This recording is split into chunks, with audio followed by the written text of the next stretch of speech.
Hello, you sexy motherfuckers.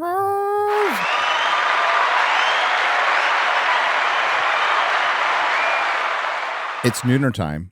It's hump day. Everybody's thinking about sex, and we're going to review All's Fair. At least one episode, the one episode I watched.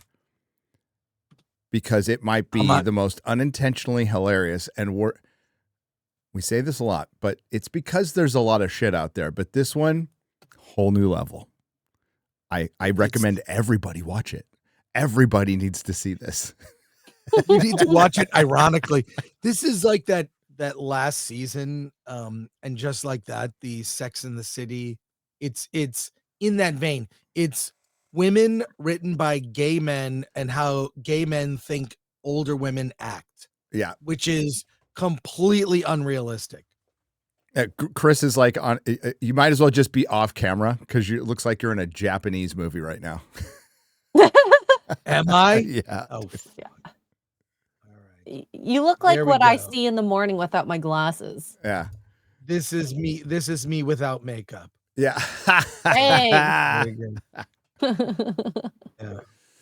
Oh yeah. So we got to talk about that. WitchER is indeed a flop. It's a huge downgrade. Well, on many reasons. So we'll discuss that. I did a review. God, I just had something in my head and it just flew out. X-Ray Girl. Just maybe I'll think of it later. And it was important, but whatever. We're also going to discuss Predator Badlands. Chris has seen it, so he'll give just like an overall spoiler-free kind of thing. I have not seen it. I'm going to see it tonight. Yeah. And also Hollywood. It's starting to really come to terms. Like the industry is really, and Chris, you can offer more insight on this, but everybody's like getting scared now. Like legit scared. Like this is it. Yeah. It is done. It ain't coming back from this. Everything is down across the board 30%, and it's going to be worse, especially after this quarter. It's pretty catastrophic, and it's not like a bunch of people weren't trying to warn them not to go down this road, but they did. They did. Yes, the Redditor Badlands. We'll find out. Man, there's lots of love being shown to this, but a lot of love was being shown to Prey, which I did not like in the least bit at all. How you doing, Chris? I'm doing well. Sorry, I just switched to an avatar here. That's We're good. talking Japan earlier, but yeah, I've seen Badlands, Predator Badlands. It's very Disney. I'll say that. It's very Disney. Very PG-13. Push the limits of that. It's bloodless violence. By design, because everything that's killed is either some CGI creature or, Wayland Yutani robot. So it's bloodless, so it's fine. But I can't say that there's some action sequences that are actually pretty decent, but it gets very Disney with a cute companion. By the end, it almost ends like Guardians of the Galaxy. Like, look at our ragtag group that are very different. And the Predator talking about his feelings in subtitles.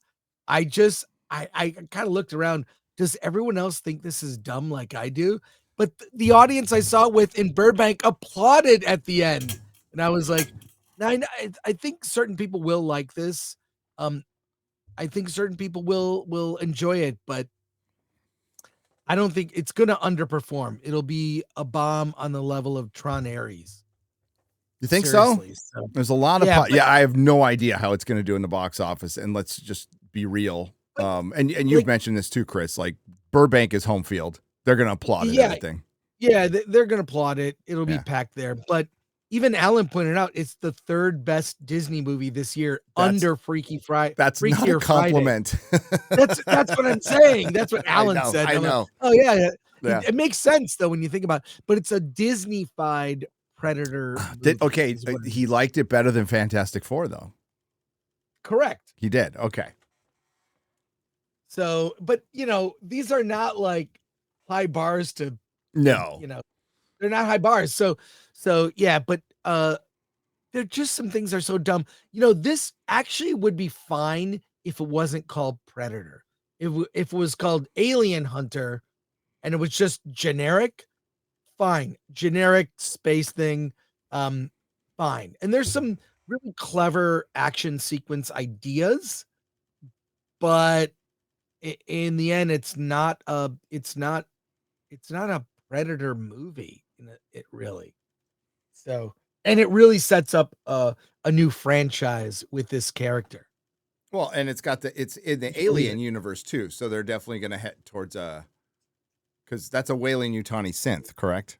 Correct. Yes. Okay. So they're setting up Alien versus Predator, and Predators are going to be the good guys, which I've always hated. So yeah, it sounds like to me, hardcore Predator fans probably going to not like it. Correct. Because I saw Shad's review. Well, I saw his thought. I didn't go over his whole review because I got to do mine, but I saw his overall thoughts that he liked it, and then I saw Robot Head say he hated it. So we'll find out. Right.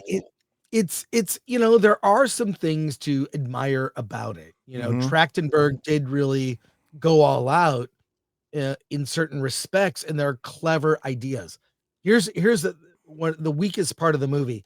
Elle Fanning as this character is insufferable. Big surprise there. She's a Gen Z femme that is just, oh my God, her lines and the way she treats him, like, oh my God, like it's awful. And she plays, oh shit, this might be a spoiler. Maybe I shouldn't say it. She plays a Weyland Yutani synth. Yeah, but not just, there's more to it than that. Oh, is it? Hopefully it's not connect. And like, this is right off the heels of Alien Earth, dude. Which is, wow. I honestly, I like this way more than Alien Earth. Alien Earth is one of the worst shows I saw this year in a sea of bad shows. It is right down there with Ironheart. Yeah, and WitchER. yeah. It is like really bad. But the way her character, I like Elle Fanning as an actress too. Yeah, I've seen her in other things. I really like her. She is, the way her character acts in this is just insufferable. So,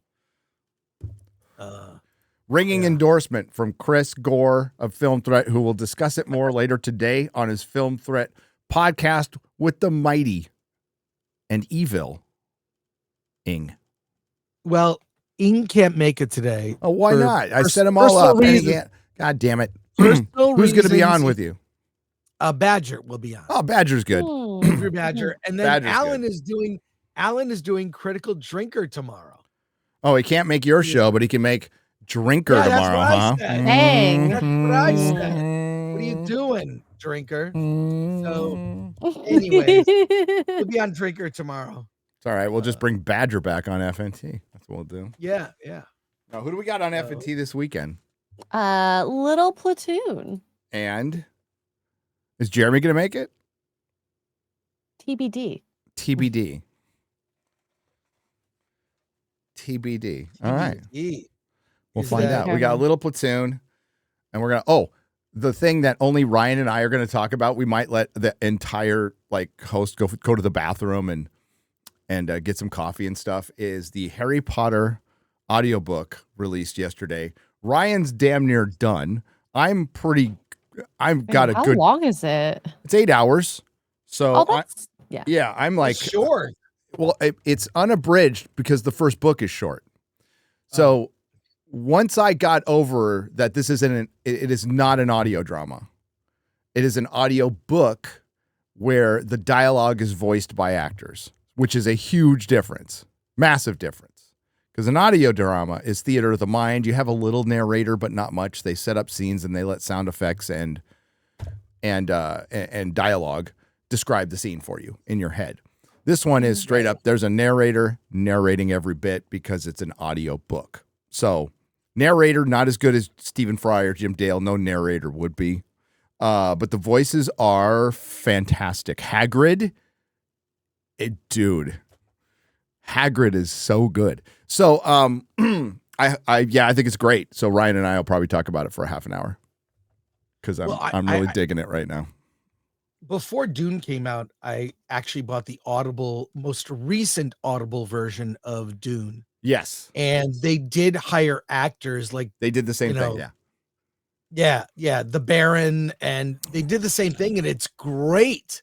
It's really, acting is just really good. I wish they would have done, if you want my wish, Sandman did a full audio drama along with the show. Do you guys remember there's a Sandman show on Netflix that has now been canceled? Well, the audio drama is like 1,000 times better. Like 1,000 times better than the actual show. But they did a drama. They did a straight up drama. But if you're a Harry Potter fan, you're happy. You're very happy today. They got some good voices. Michelle Gomez is Mrs. McGonagall, and she played Missy in Doctor Who. You guys know. And Dr. House is Dumbledore. Hugh Laurie. He's great. But as far as the Predator is concerned, I don't know. I trust your opinion, Chris. I'm taking my kid and his friend today, so hopefully we can have some fun watching it a little bit. But like, it is such a grim year, and I'm in a way very happy that some people are coming to terms with the fact of why things are grim. Throughout my years of videos, years and years, and I'm not the only one, but throughout my years of videos, I always started out with, particularly during the strike and COVID, there was a bunch of what I call navel-gazing articles from the Access media going, we really have a problem here. We need to deal. And then they list the problems, Chris, and they just miss one every time. Right. They would miss one every fucking time. And it is pissing off half the audience. They wouldn't touch it. They denied it happened. Up until very recently, they didn't think it was a thing. And now we have Jennifer Lawrence coming out, of all people, and admitting it's a thing. If you want to find that article, X-Ray Girl. It's bizarre that people can't. There really needs to be a I don't think this will happen, but a come to Jesus moment, at least, or a come to the truth moment about why Hollywood is failing. And you said it, they chose a side, and they despise the audience. And the audience is never, when they say the customer is always right. If you order pizza and you order from a pizza place that delivers bad pizza, you stop ordering the pizza. It's as simple as that. Yeah. You're not delivering a product that gets people butts in seats. And they will only come out for event films that, like an Avatar, right? Okay, I think that's going to do very well. But my God, like, just every franchise has been infiltrated. And a lot of it is, I don't know if you saw that thing about the great feminization of everything, where women kind of insert themselves, and then when that happens, men tend to what they do is they just exit that field. They just go, well, if I'm not welcome here, I'll go do something else. And it's when you get, it's not like single women, right, in certain areas. It's when you get a group of women, a flock, if you will, a murder. A murder of women. Like, just when it's so many women in an organization, that organization becomes feminized. And it's the thing, like, I'm kind of bad about this, dude, because like when it comes to work stuff, I'm really goal oriented and focused on getting the work done in the quickest amount of time. I don't like to work overtime or longer than I have to. I like to focus, get the work done, and then I can have fun. I can be fun to hang out with. But at work, I'm kind of not, because I like to get shit done. And I don't really, what that means is also, I don't care about people's feelings, as I know it just doesn't matter. Getting the job done matters. That's priority. So your feelings, set that aside. Job, get it done. That's whatever why, it is. That's why in the beautician field in salons, you're making women beautiful, and it's a bunch of gay men doing it. And you want to know why? Because those gay men are task oriented, right? And that's how my wife succeeded, because she was very unwomanlike and didn't give a fuck about people's feelings and was task oriented and needed to get the job done. And that's part of it. It's too many emotions coming into a workplace where, fucked up things are going to happen, bad decisions are going to be made, and we can't cry over it for an hour. We got to still get the job done, no matter what. Right. And I saw that at Tesla when Tesla had this program of we want to bring in female mechanics, and I'm going to air quote that, because a mechanic at Tesla is largely just changing a battery and diagnosing a problem with a fucking what looks like an iPad, but it's not. But changing a battery is a 1,200 pound, a huge fucking battery. I'm not even getting the weight right. It's the length of the car. I have to go get it. I had to go get it with the forklift, and changing tires. But they were bringing women in, and then we started getting women problems. And they brought me into the parts department specifically because because of my automotive background. And they're like, we went a little too tech heavy with our approach as far as service centers are concerned. Right. So we're now trying to recruit people who are journeymen in certain areas within the auto industry to make it more like a real auto service center instead of a tech hub. Do you have your car plugged in? And they were really fucking horrible at customer service. And when we saw the female techs, which is great, they need to be there, but they also need to work in that environment. And it's I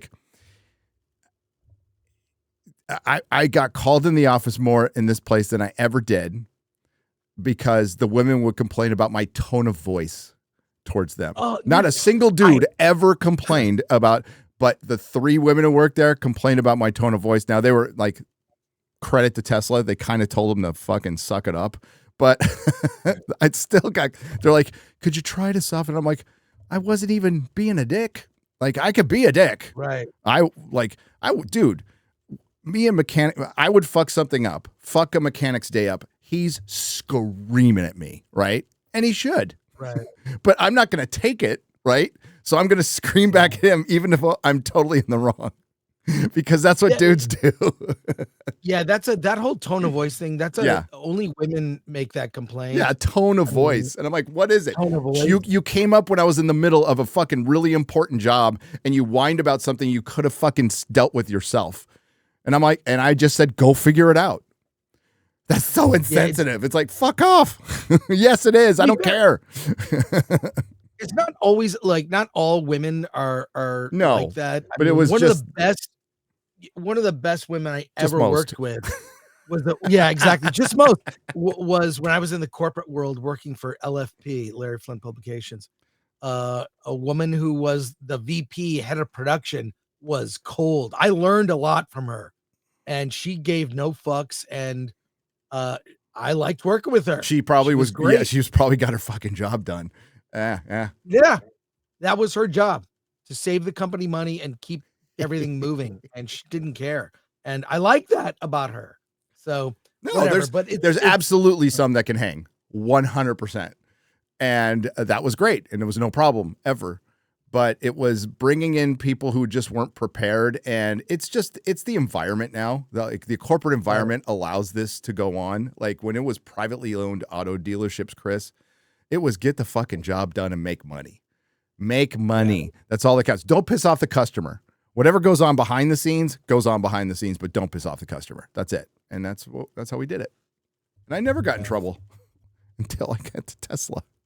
And I'm getting pulled off. I'm like, what the hell? You guys recruited me to do a job, and you're pulling me on the office now? So that's why I didn't feel really bad when I gave them 0 notice and quit. And here's some unsolicited dad advice. Don't give them 2 weeks notice. Fuck that bullshit. It took me a long time to realize, Chris, I'm like, they don't give us 2 week notice to fire us. Now, I never got fired, but Why in the hell would I? They're not going to say. They're not going to say anything if they get called for reference, which they rarely do these days. So yeah, I just went bye. See ya. I'm going to go do YouTube like a moron. Give up. Oh my God. Give up some of the best benefits I've ever had. Yeah. So Hollywood is filled with this. And once HR, like Hollywood behind the scenes, Chris, as you know, was not a nice place. It was filled with James Camerons. And I'm not just talking about, like, Harvey Weinstein was a perv. All right. He was a perv. Right. But we have to admit, women were harder when he was running stuff. Just do. And those are facts. You might not like those facts, but those are facts. But he was a perv. But he was also, his power was also waning and he became vulnerable. And the whole Me Too movement was a power play. It had nothing to do with justice for women or stopping sexual harassment or sexual deviant behavior in Hollywood. Because if it was, Chris, it wouldn't have stopped with women. It would have gone to men and then have gone to children. And it's strange that once it started getting to men, Chris, it stopped. Isn't that weird? Yeah. Don't you find that? Well, I feel like if they ever did a gay male Me Too, Hollywood would collapse. And then if we got the children, half of them would go to jail. Right. There's that too. Oh my God. Ugh. So it was just a big old fucking power play, right? The best example I got to get is, do you remember who the Warner Brothers studio head was before? Oh God. It was Kevin, I think. Hang on, I'm going to go. All right. Studio head removed for Me Too. It was, oh God, I didn't, not Toby Emmerich. Not Toby Emmerich. It was he was Japanese and it was before, was it Walter Hamada? It was before him. Yes. So it is, his name was Kevin Tushijara. So he was the head of Warner Brothers Studios. He was removed for Me Too for the crime, Chris, of sleeping with an actress. But that's like a Tuesday in Hollywood. I know. He was probably married. She was probably married, whatever. I can't remember the details. But I do remember that. Yes, here it is. Allegations that he promised acting roles and auditions to an actress, Charlotte Kirk, with whom he was allegedly having a sexual relationship. So a producer was screwing an actress, consensual, by the way, and then maybe promising, hey, baby, I'll get you a role. Again, it was a Tuesday. They got rid of him for that. But you know who was behind getting rid of him, Chris? Who? Mrs. Jar Jar Abrams, who was part of the Me Too committee. Like there was an actual committee, business, whatever. She was on the board of Me Too, basically. And it was while Jar Jar Abrams was negotiating his contract with Warner Brothers. You know, the $250 million one that he has yet to give them a single fucking thing for? And she forced him out. She said, Jar Jar will not sign until he's gone. Power play. This was at the time Jar Jar was under the impression he was going to be the next Spielberg. He had already gone to Star Trek and Star Wars, and he had his eyes on DC. He did. Now, unfortunately for him, his worst mistake, Chris, going to direct The Rise of Skywalker. That did him in. That absolutely did him in. Because then everybody, both sides turned on him, like the fans of The Last Jedi and the fans who weren't, and then people like yours truly, who were constantly making videos about Mystery Box and how this guy isn't really talented at all. He's just a fucking charlatan. And everybody saw it with The Rise of Skywalker. Everybody fucking saw it. And he went into director jail. Has he directed anything since, Chris? No. It's kind of shocking. Like it's I think part of it is self-imposed, because I've actually spoken to people who are in his orbit, and they say that he's kind of shell-shocked that he realizes now what he did to Star Wars, and he feels awful about it. This is what I've heard. Oh, well, okay. So you know He how you actually fix is that problem? shell-shocked. Shit. Okay. Let's be. He's a human, right? And his wife might have like gone off the reservation to push all this bullshit. By the way, the MeToo organization was fucking evil. They are evil. Yes. Yes, women got fucked over. So did some men. But women got fucked over by some pieces of shit in Hollywood. Again, that's a day and Tuesday. That shouldn't happen, but it does. It's called life. It's business. But their reaction to it was to be opportunistic. So what does it do? It now makes everybody hate Me Too. And now any woman who does get sexually assaulted, you see how it does? It's like the false claims of sexual assault hurt any real victim of sexual assault as much as the sexual assaulter. As much. Because then more people won't believe. And Hollywood had their one opportunity to do something right. And of course, they did something opportunistic that will benefit people who are already rich and already powerful. So fuck them. You know, we had a super chatter like remind me, we were going over the Matt Walsh thing, and they said, hey, he didn't go over Me Too. And like Matt should have. That is a huge factor. We have, but like it is a huge factor on why Hollywood is the way it is right now, and why woke Hollywood is there, and why the overreaction to intersectional feminism and all this crap we see like in The Witcher is all from fucking Me Too. Yeah. It all comes from it. So Jar Jar Abrams can solve that problem pretty easily, Chris. If he comes out and says, man, I'm sorry, I fucked up with Star Wars. It would go a long way. We're forgiving people. We are. You know, and if he came out and said, like, I really went about this wrong, I apologize to the fans, that'd go a long way in helping his career. And also he would be authentic, which people really love to see. You know, like Jennifer. Go on. You would think you know what this year is? This year is the 10-year anniversary of The Force Awakens. Yes, it is, which sir. was generally well received by everyone. We would think he'd maybe do an interview, or they do a re-release in theaters. Nothing. No. 0.0. Nothing about Force Awakens. They're not celebrating it. That's a little weird. Well, so yeah, the writing is on the wall for this one, brother. And you know who is going to celebrate the 10th anniversary, Chris? Me, because I never did a full review, like a edited video review edited by Quarterback Eric or Perry, whoever's going to pick it up, of The Force Awakens. But I will be on its 10th anniversary. Well, I'll tell you this. It's a smart idea, because think about this.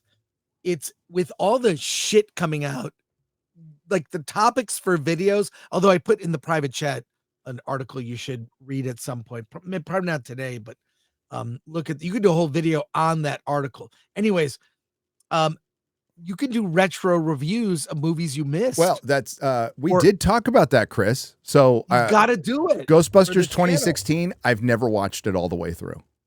So I saw it in a theater with like 10 people on opening night at the ArcLight.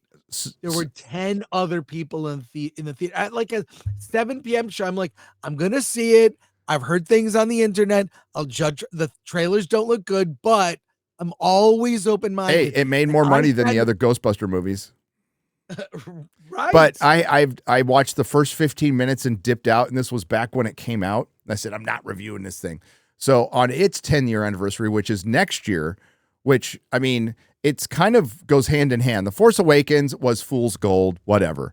But it was Ghostbusters 2016, which really perfected the art of fan-blaming marketing. Let's not forget that. Like, they were the woke shot heard around the world. That's when the director started calling out people, the sexist fans. You remember, Chris. Yeah.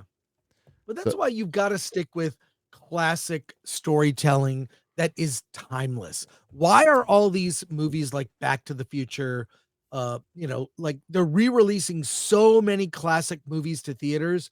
What does that tell me? Something is wrong with modern Hollywood when your older movies are making more money. I mean, when I was a kid, the only films I remember that were classic they re-released to theaters were things like Wizard of Oz, Gone with the Wind, Lawrence of Arabia. I saw those movies. Those were older movies when I was a kid. Saw them in a theater, and they were events, right? They were a big deal then, but that was a rare thing. Now it's every week there's an older movie. Paranorman, you probably haven't heard of it. It's a Leica stop motion animated movie by the people who did Coraline. It's really good. And that's being re-released. And they're all excluded from A-list. You have to pay to see these films. So well, good, but I mean, it is so too late. So the whole point of this, sorry, we're building up to Jennifer Lawrence's comments. Yeah. Yes, exactly. Are that they have finally become self-aware way too fucking late. Jennifer Lawrence questions whether she should speak out against Trump now. What am I doing? The Oscar winner indicated she didn't want to alienate her audience. I don't want to start turning people off to films and to art that could change consciousness or change the world because they don't like my political opinions. This is something, Chris, I said, particularly with Star Trek and Doctor Who. I said, if you wanted to convey a message, and generally there was a message being conveyed in Star Trek more than Doctor Who, but they were tales of morality, and they would propose questions about, like, of course, Star Trek: The Next Generation essentially covered cancel culture, way back in the day. And they would put up both sides of the argument and mostly let the audience decide at the end. But they even if they did come to a solution, they weren't preaching at you. They were like, here's what we think right and wrong is, and here's what we think the right answer is. But they left it open in a lot of cases for interpretation, right? Star Trek covered a lot of stuff that was like, well, they're definitely doing, like interfering with another planet's politics, whether we like them or not. Like, is that the right thing to do? Right. But it was morality tales that didn't preach at the audience and point at half of them going, you're wrong, they're right, fuck you, which is what we're getting now. And I always said in those reviews, I'm like, you're losing that. You're losing that conveying a message to everybody.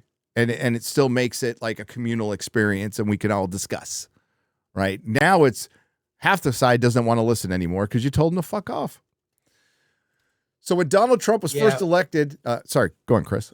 No, I don't know if you saw Mamdani's acceptance speech, but it really was us against them. We are against you. I remember, I'm old enough to remember when someone would be elected to a high position, could be president, governor, whatever, and they would give a uniting speech saying, I won, but recognizing that it was like their victory was maybe 51%. I represent all Americans and or Californians or whatever. We're past those days. It is shocking.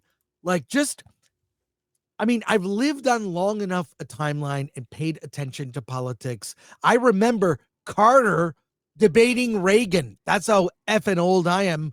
I'm older than you, Gary. So not that it's not a humble brag or anything. It's just truth.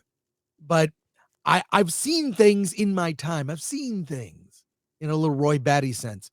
And I've never, ever seen politicians they'd be embarrassed if they acted that way.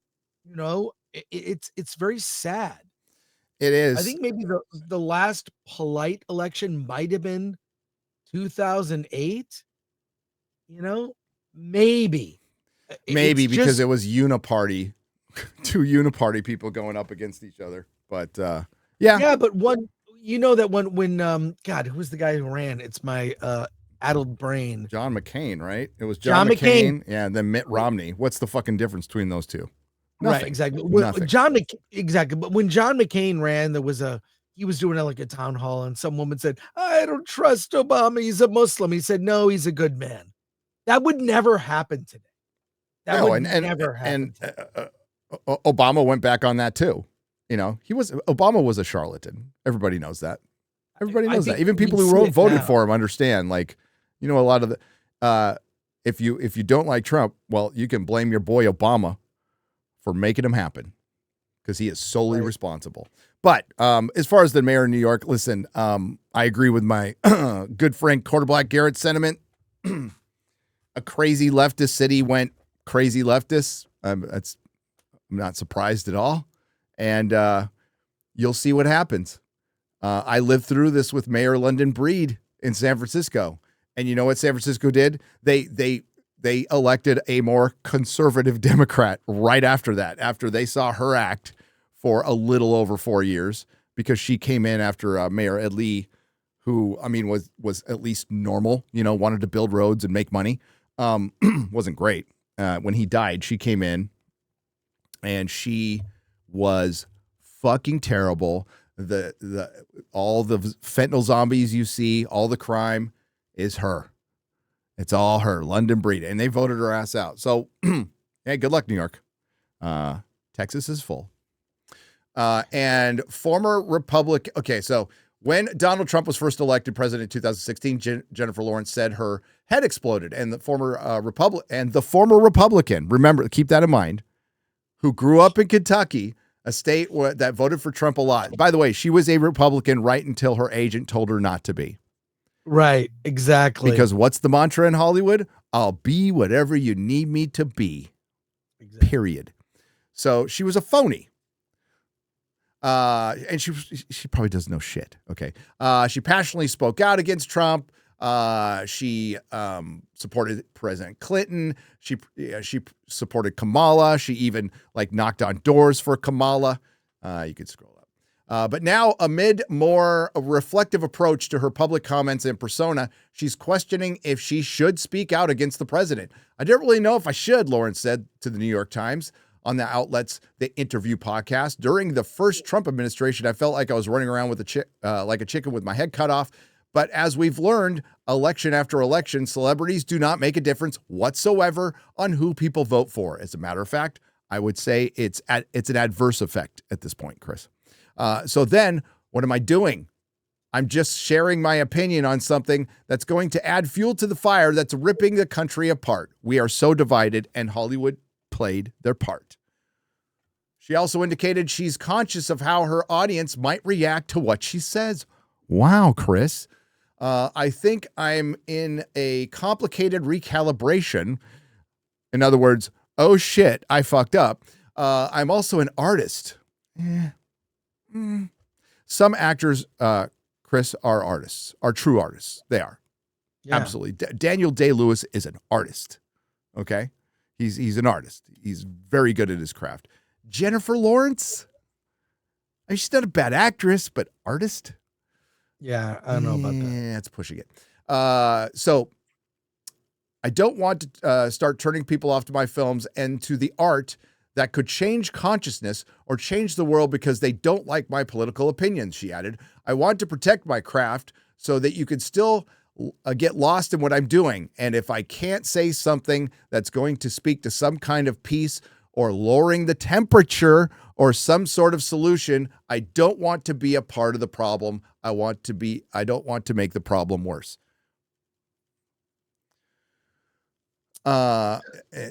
It says, I've always thought it was a good idea to stay out of politics, she said. 25%. Lawrence's recent comments echo Vanity Fair, where she explained why she avoided discussing politics prior to Trump's rise to power. I've always thought it was a good idea to stay out of politics. 25% of America identify as liberal. I need more than 25% of America to see my movies. We could end it there. And it's not like she supports Trump or anything. She's just being self-aware enough to go, wow, our industry is falling apart right now. And maybe I played a part in destroying my industry. And it's like, it's good that she realized this because you did. I know she's the first action star, female action star, Chris. And being the first female action star comes with great power comes great responsibility, Chris. Yes. Yeah, absolutely. I don't know, but there needs to be like, God, you ever watch that? This is a weird comparison. You ever watch that show Hard Knocks onto HBO? Yes.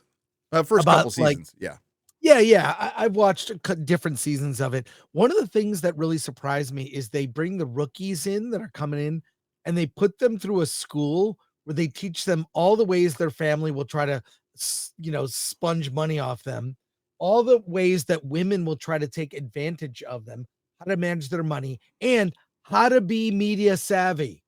Why is it at least okay? There's a lot of things I don't like about modern day NFL, but the one thing for the most part, other than what's his name, Kaepernick, most athletes, they talk about the game. It's the same speech every time. We got to play to win. We got, there's a reason it's like that, and not everything's some dumb. If you look at the percentage of athletes in the NFL that kind of stay on task with promote the brand, like what? Oh, I was gonna say, have you heard a Justin Herbert interview? The quarterback of the Chargers. It's exactly that. Yeah, it's comical. Well, I would count how many times an athlete would say, "I'll tell you what." And that's a statement that says nothing. What you're doing is you're delaying because the wheels, the little thing in your head is spinning, the spinning wheel. Like, I don't know what to say. I'll tell you what. It's a meaningless opener to say, but I used to count how many times it was said during a broadcast. Anyways, but when you compare it with Hollywood celebrities, they speak out on politics often. Now, I'll say some of that is due to the fact that the media sets them yes, up. 100%. They are set up like that guy, the super gay guy from Variety. Mark Milken. Is this the gayest Godzilla movie you've ever seen? Is this the gayest gay ever? Yeah. How gay does Stranger Things get this year? Like, super gay. Yeah, like everything has to be. It's hello, 13-year-old boy. Is your character gay? Yeah, exactly. Like, it's bizarre that that's an obsession, and Hollywood would benefit from having some media training for actors. There's a way to get out of avoiding. You can be polite and not answer some of these questions. Yeah, it's media savvy, Chris. Yeah. Chris, you're media savvy. You're really media savvy. In some ways, yes, I do speak my mind though sometimes. Well, yeah, because you don't care, right? But like when to speak your mind, and like, but when you're out there, promoting your doc, you're not like fuck leftists. You're not doing that. I don't even say that on my show. I try to be very much. What I do is I say people on the opposite side of the aisle, or this people. I don't even get into. I try to not use. No, even though it comes up like words like woke or far right or far left, I try to just avoid those words.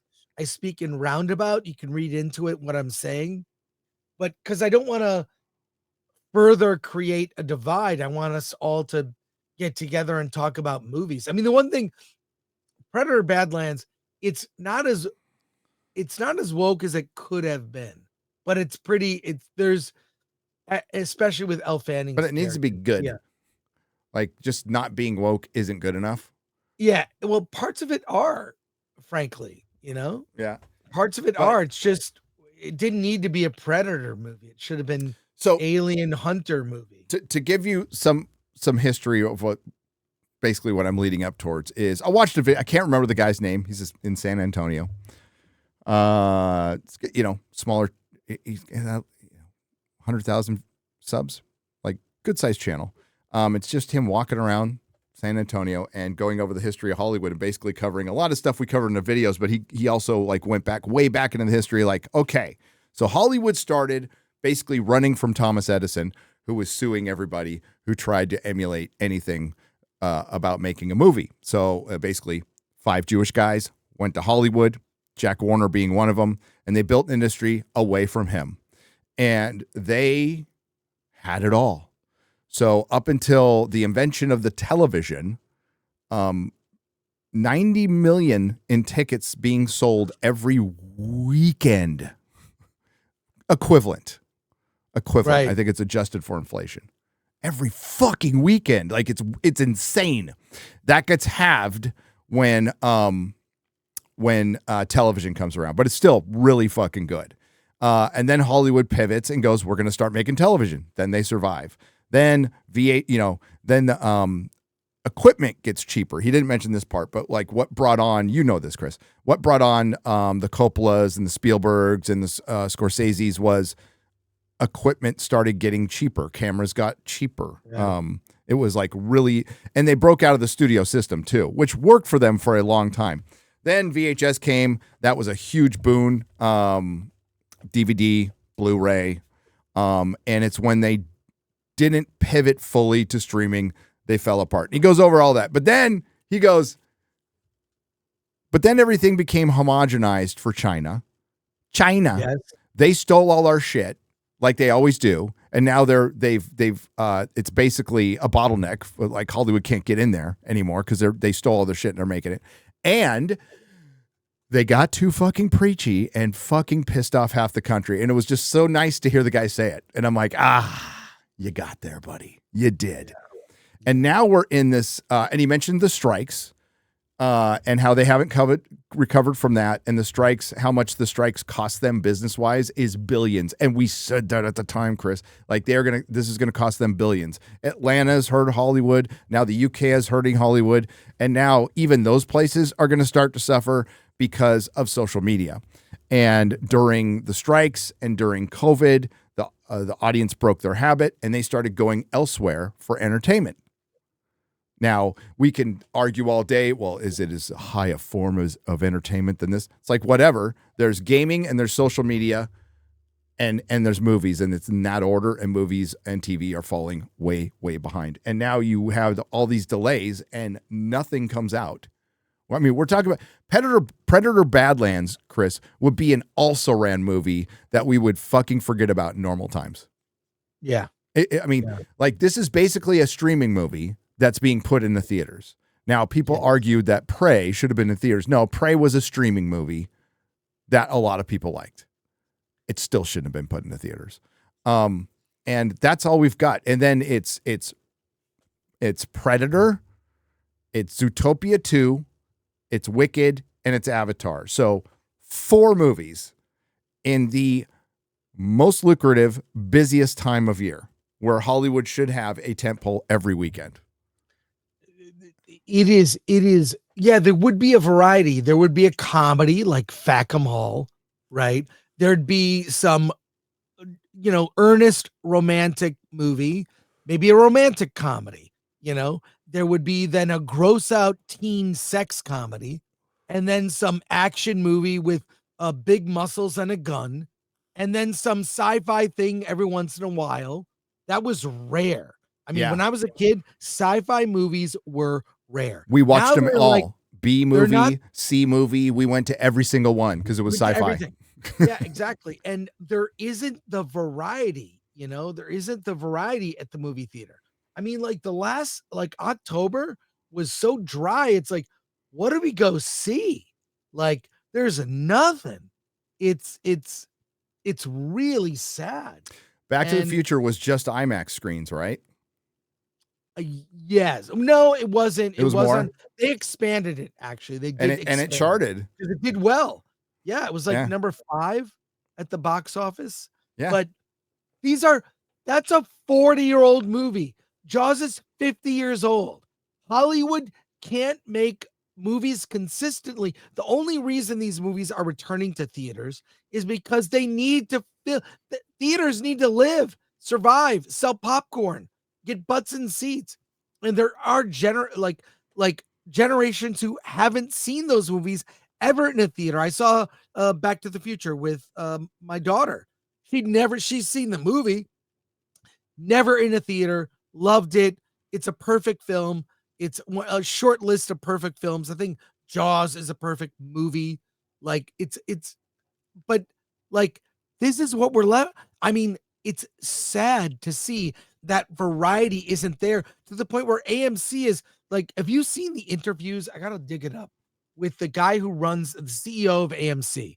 He gives no F's. He's like, we went right to what's her name, Taylor Swift, and made a deal with her. They're making deals with Fathom Entertainment. They're doing deals with they're coming up. They can't depend on Hollywood studio product any longer. I'm gonna dig up that interview because there are quotable things that Gary you could use for a video. I'm gonna do that. Yeah. So, real quick, too much stuff is being. So there is a glut of shows and movies and stuff, but there's too much, but yet not enough in theaters. It's not enough to make the cut. Like even Fackham Hall, which I am going to see opening day, I think most people are just going to wait to see it on streaming, and it looks legitimately funny. And it's because they didn't innovate, and I don't know if they could have, to be honest with you. The amount of money to innovate for a theater, I don't know if it's worth it at this point. But we just had one of the worst weekends in years, and it's not going to get much better. And people will come up and say, well, look at Wicked now and Zootopia now. The theaters are back. It's like, you guys said theaters were back when Minecraft came out. You said it when Lilo and Stitch came out. And we said at the time, no, this isn't enough. And look at the quality of that film, right? That is not something that's going to carry anything over. There's no innovation going on. And when you have a dwindling audience, you need to do everything you can to keep that audience, and continuing to piss it off and going out with one woke after another, and it's going to win 14 Academy Awards. Chris, it's going to break fucking Lord of the Rings records. And it'll get that nomination. It's going to be a big old middle finger. Now, it wins Best Picture, dude. It does. I think so. Yeah. I think hands down it wins Best Picture. But and that's why we're in the shape we're in now. And we tried to warn you. And now actual, like one of the worst culprits out there is going, maybe I shouldn't have done that. Well, Right. I found the interview. It's a really good podcast. How long is it? It's an hour, but okay. in your own time, Yeah. When you're doing something, when you're on your walk or whatever, he's really savvy. And he's like, he roundabout doesn't say it like in a, blunt way, but really Hollywood is failing theaters by not delivering those products. So. Yes, they are. You know what else is failing is real quick. Let's do this one. Star Trek, because you're going to be doing a requiem for Star Trek, a funeral for Star Trek. It. Yes. When are you doing that? We are doing that in December. No date set yet, but RMB will be there. A lot of people record we're going to start a hashtag where you can record a eulogy, post it on social media, and we will watch all of them. It'll be our Star Wars one was 7.5 hours. We're going to beat that record.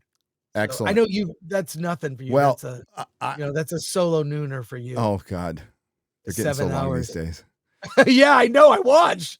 Thanks, brother. I put you on while I'm on my walks, and I love it. I love it. I got to go through my hard drives. I recorded a full. I can't remember. It was for a trailer reaction for a Star Trek show that I completely forgot. It was when I first moved here, and I recorded a full requiem for Star Wars. With Star Trek, with Amazing Grace in the background and all my favorite scenes and favorite characters from Star Trek. I'm going to find it and give it to you. And it's by the way, it's a version of Amazing Grace that you can use on YouTube. I'd love that. Yeah, I'll find it and give it to you. But so 10 years after Jar Jar Abrams' Trek, the Kelvin universe is dead. Almost 10 years later, Chris Pine's Star Trek 4 gets a devastating update from Paramount. They aren't doing it. We don't have to read the article. They've just decided to move away from it. And the only question left is, when are you doing Kurtzman? So they want to go to a more, what they said, Chris, is a holistic approach to Star Trek. Holistic. How about get back to basics? Embrace the masculinity. There's so many great male and female characters. And that article I sent you, The Great Feminization, what it is, what one of the themes of it is, it's not just, it's the men all have to be humiliated. That first episode of All's Fair, that's the whole show, is men being not just. Oh, we'll get to that. We'll get to that. Yeah. Put a pin in that. But yeah, it's the men being sidelined, humiliated, worthless. It's not just like a woman can't be great unless a man is humiliated. It's like, that makes no sense. No, and they turned Star Trek, well, it's particularly in Kurtzman Trek, into an incompetent matriarchy. I mean, that's what Starfleet is now. So I mean, it's not a surprise. They could, God, I can't even remember how many times they announced Star Trek 4 and how many directors they had, and they finally put it to bed. And I think this is a sign that Kurtzman is next. They got he's got one more show to do, and I think another season of Strange New Worlds. But I can't see how they would have a holistic approach to Star Trek. I would say have a Star Trek approach to Star Trek. That would be my suggestion. Yeah, a little bit. But yeah, it's not looking good for Kurtzman, but it's too late. We've seen all this shit now. We can't, like, even if you come in and say it's all erased from canon, it's like, all right. But a lot of people see, you want to get new members of the audience in. What you will do is get a percentage of your hardcore fans back. But the new audience is going to go, fuck no, I'm not going to waste my time with this. Which is very sad. Very sad. I guess we could talk about All's Fair. Oh my God. All's Fair. So you're 3 episodes in? 2.5. 2.5. Oh my God. The 3rd episode. Gary, it just gets worse and worse. It's if I wasn't told this was a serious series, I think it was a parody. It is a parody, it is satire. It is girl bossery, male humiliation throughout. It's the story, this firm where they start with 10 years ago, where a couple of women wanted to leave this law firm and start their own firm. They show this shot. There's a shot of the white men in the boardroom all laughing. It's like such a parody. And then, of course, why does every black woman that's part of a diverse group had to be oh no, you didn't? I have black women as friends. They don't act like that. That is a type of black. So they only have a certain type of black woman, which is the, oh no, you didn't type of, like, almost like a parody. Like it's, I actually don't know a black woman who acts like that, but I'm sure it exists. And they bring her along with them, start a firm. They cross what's her name, who becomes their enemy. I've got the cast here. Sarah Paulson. Yeah. Carrington Lane. And Kim Kardashian. What they did was they cast a lot of older and unattractive women so that Kim Kardashian as Allura Grant. That's her name. Yes. Allura. These names are all like Naomi Watts is Liberty Ronson. The black character is Emerald Green. Glenn Close is Dina Standish.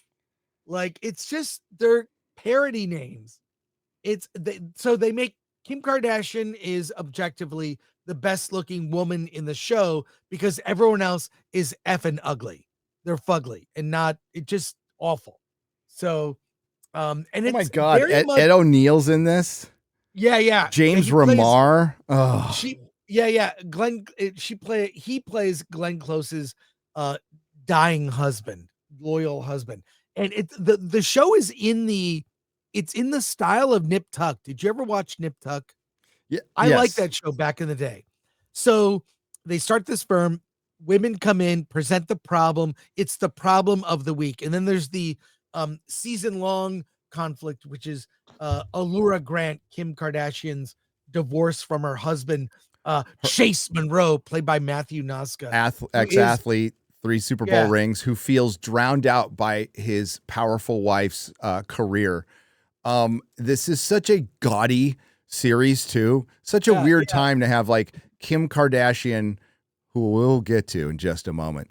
They have this big opening scene where she walks into her house and it's just fucking. She's rich as fuck. Her closet's the size of so many jewels. No, it's the size of 3 master bedrooms. Her closet, and all her clothes are like encased in glass, and then all her jewelry. It's to show how powerful. And I'm like, read the room a little bit, because this is supposed to be about victimized women. And it comes off so much worse, Chris, because these victimized women have everything they want. They're super fucking rich, but they try to, like, they have a tech bro who basically marries a woman, and she's like Rapunzel. He keeps her in he locks her in the house for some reason, like that would be legal.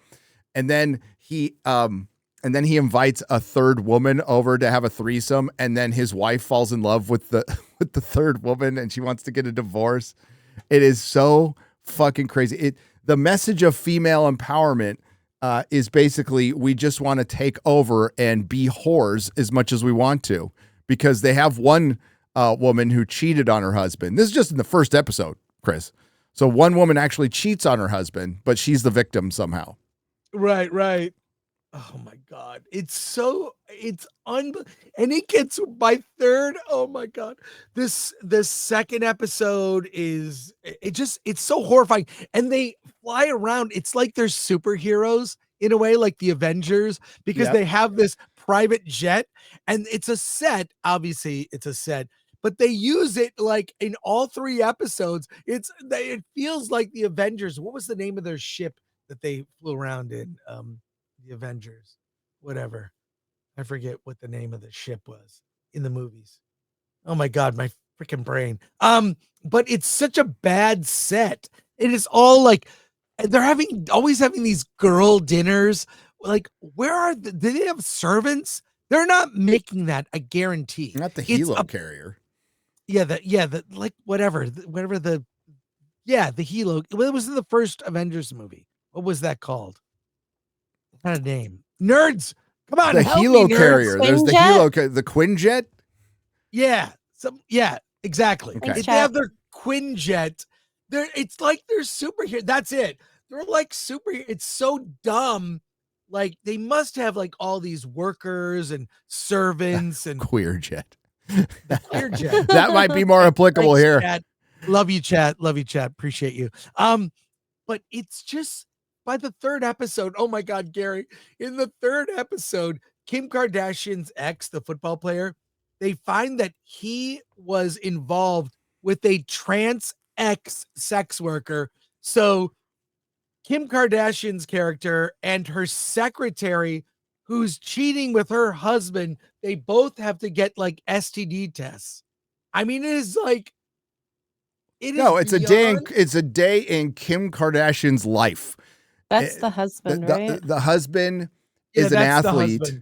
Okay, is an ex-athlete. The only difference is he's white, he's Tom Brady. So that's the only unrealistic. Okay, Kim Kardashian, who, if I didn't know she was a woman, because I worked a little bit on the Kardashian show, like kind of ghost editing some of that shit back in the day. If I didn't know she was a woman, she is a trans, like a male trans character. Yes, she's had so much work done. She looks like a dude trying to be a woman. It's for trans.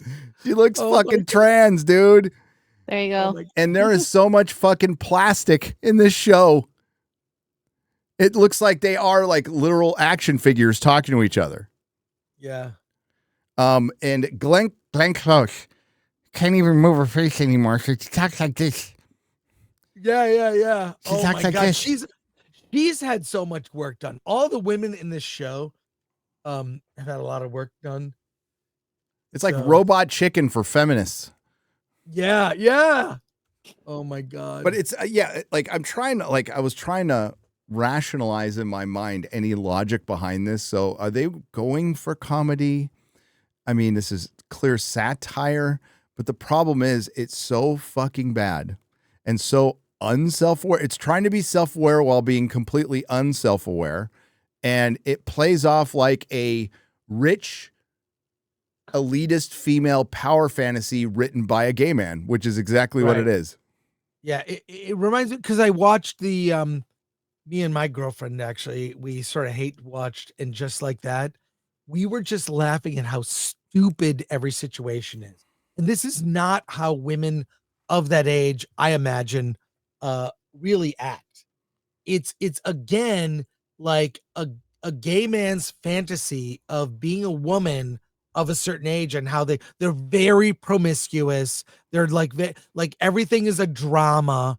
They're all about looking good all the time and being virtuous. It's they are really, and this is by the way, when I worked at G4, when we moved, G4 had a different office on the west side.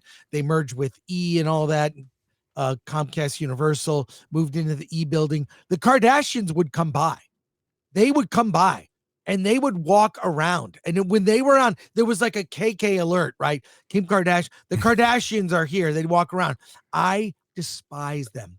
How they have corrupted women's brains, that this is what to strive for, is very sad. It's somehow, in a veiled related way, I saw an interview with Jerry Seinfeld talking about how the lust for money in the 80s and what that wrought. He said, back in the day, if you had a job, if you had certain job, you had a cool job, you were cool. Now the heroes that we have, they've got to be rich, and not just rich, super rich, and it's very sad that this is the role model. It truly is a role model for so many young women, is the Kardashians. And it's funny that Kim Kardashian would play a lawyer. Didn't she try to be a lawyer? She Go to is law trying to school? be a lawyer. She went to school, I believe, for it, and is supposed to take the bar, or took the bar already. Yeah. So So we'll see. Ew.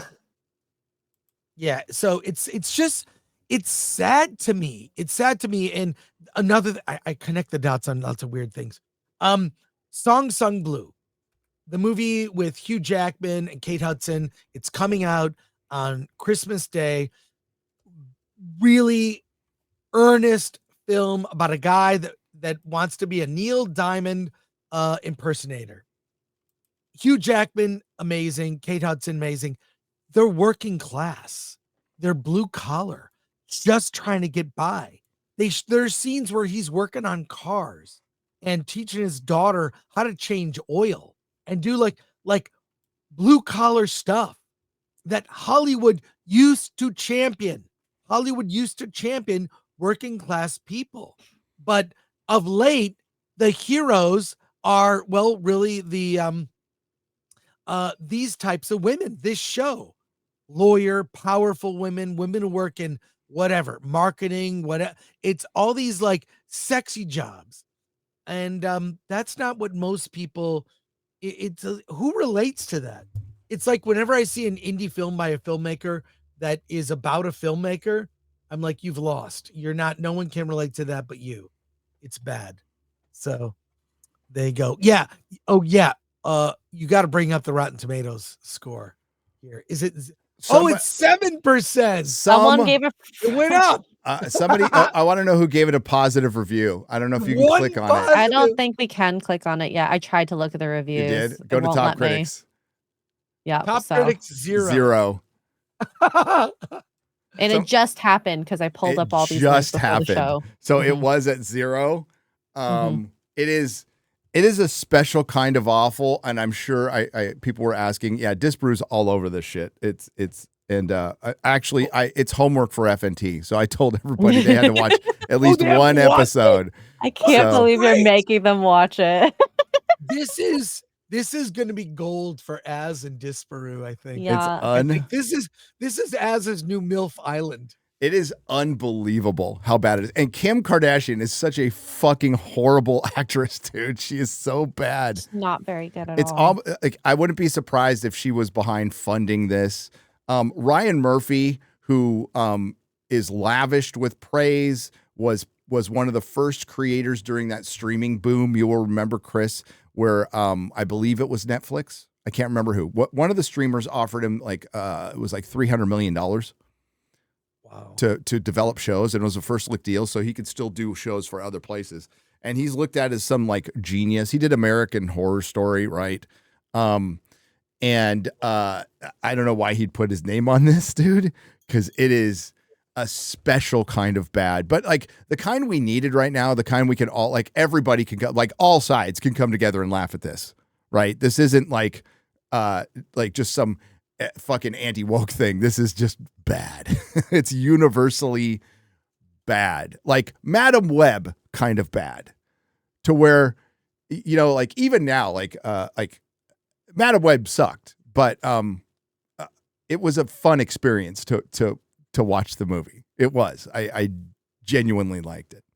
Entertaining in the wrong way. Entertainment in the wrong way. Unintentional entertainment. That's how bad things have gotten. But yeah, if you want a good laugh and you got Hulu, and I don't know how much Hulu costs these days. It's a lot. It's on Disney as well, in Canada at least, because we don't have Hulu.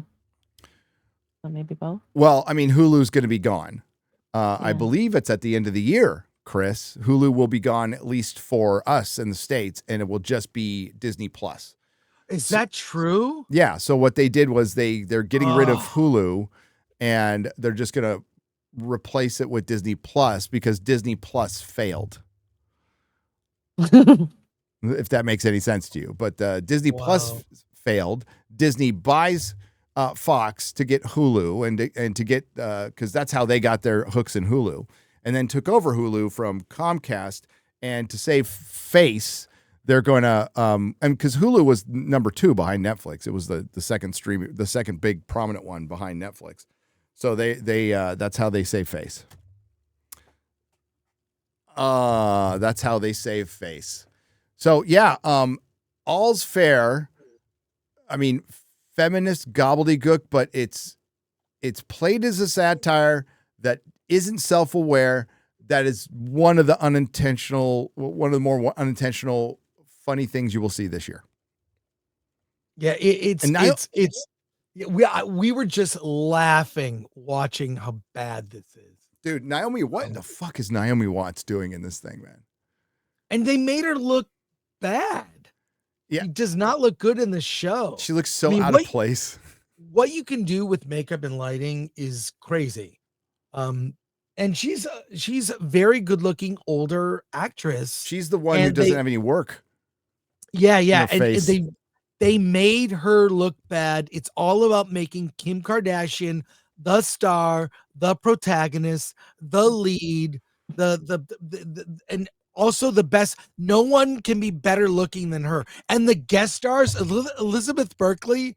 Have you gotten to that yet? No, I'm just in episode 1. My second episode. Holy shit. The actresses they bring in to be the guest of the week are pathetic. It's I won't get it. I don't want to give any spoilers, Gary. Oh, come on. Because people so don't want to be spoiled for this movie. It was funny. I was watching it right before the show, and I was laughing my ass off, dude. And it's just all the plastic surgery. Women, don't do this. It looks fucking abysmal. It looks inhuman.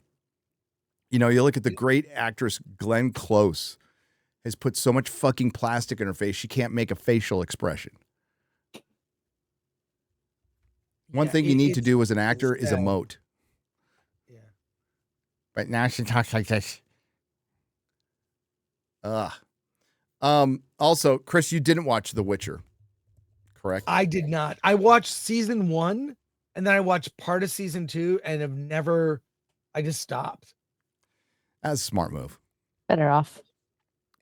I saw it through because I think it's a great thing to chronicle in the annals of pop culture, like how something like this happens. And it is one of the best examples, especially of a series that just kept on getting renewed. And, we brought it up yesterday with Maulers. I don't know if you saw Mindhunter, Chris. Mindhunter's awesome, dude. And they canceled that after 2 seasons. Yeah. But we get this. And it turns out not a lot of people stuck with the show. So over 4 days, it got 577,000 views. Now, this is from Samba TV, where they do some funky little analytics thing where it's based on like the graphics on your TV. I don't know the science of it, but it's a little better than Parrot Analytics. Parrot Analytics is total bullshit. Luminate does some of this too, but it bases a show's popularity based on social media reaction, which basically means if you say The Acolyte sucks, that is counted as interaction that's positive. So Samba does something different, and that, that's roughly 140,000 views a day. Just to give you an example, Drinker's review of The Witcher season 4, I believe, hit 1 million in one day. Mine hit about just really close to 500,000 in one day. So, and our budget was a lot lower. I think Drinker's just, I don't know, does he buy expensive alcohol? I think he just buys cheap alcohol. So it probably didn't cost him very much. Probably didn't cost him. As a matter of fact, my coffee probably cost more than his booze to make my video. So my video might have been more expensive. A little bit more expensive. Because I drink so much coffee. But he does drink a lot of booze. I want coffee now. I want some of your coffee. Sorry, Go get some coffee. So, yes, it is. We'll see where it charts in Nielsen, but it lost about 35% of its audience from last season. So, and it had already lost 35% of its audience from season 1 to season 3. So, we could do some Steiner math, but the numbers don't lie, and that spells disaster for you and sacrifice. I've learned with Netflix, they do season 1s very well. Mm-hmm. Season 2 of any of their shows are 50-50. I loved season 1 of Stranger Things, started season 2, don't care. One Piece season 1 was awesome. Not Chef's sure kiss. About season 2. Not so sure. The Witcher, a lot that I loved about it. Season 2 even season 1 had a few things that it did. It had problems. But like I feel like limited series maybe is what Netflix should stick with instead of like season 1, season this. If there's a new story to tell, like great, tell that story. But like season after season after season, that's what killed Lost. I was all in on Lost.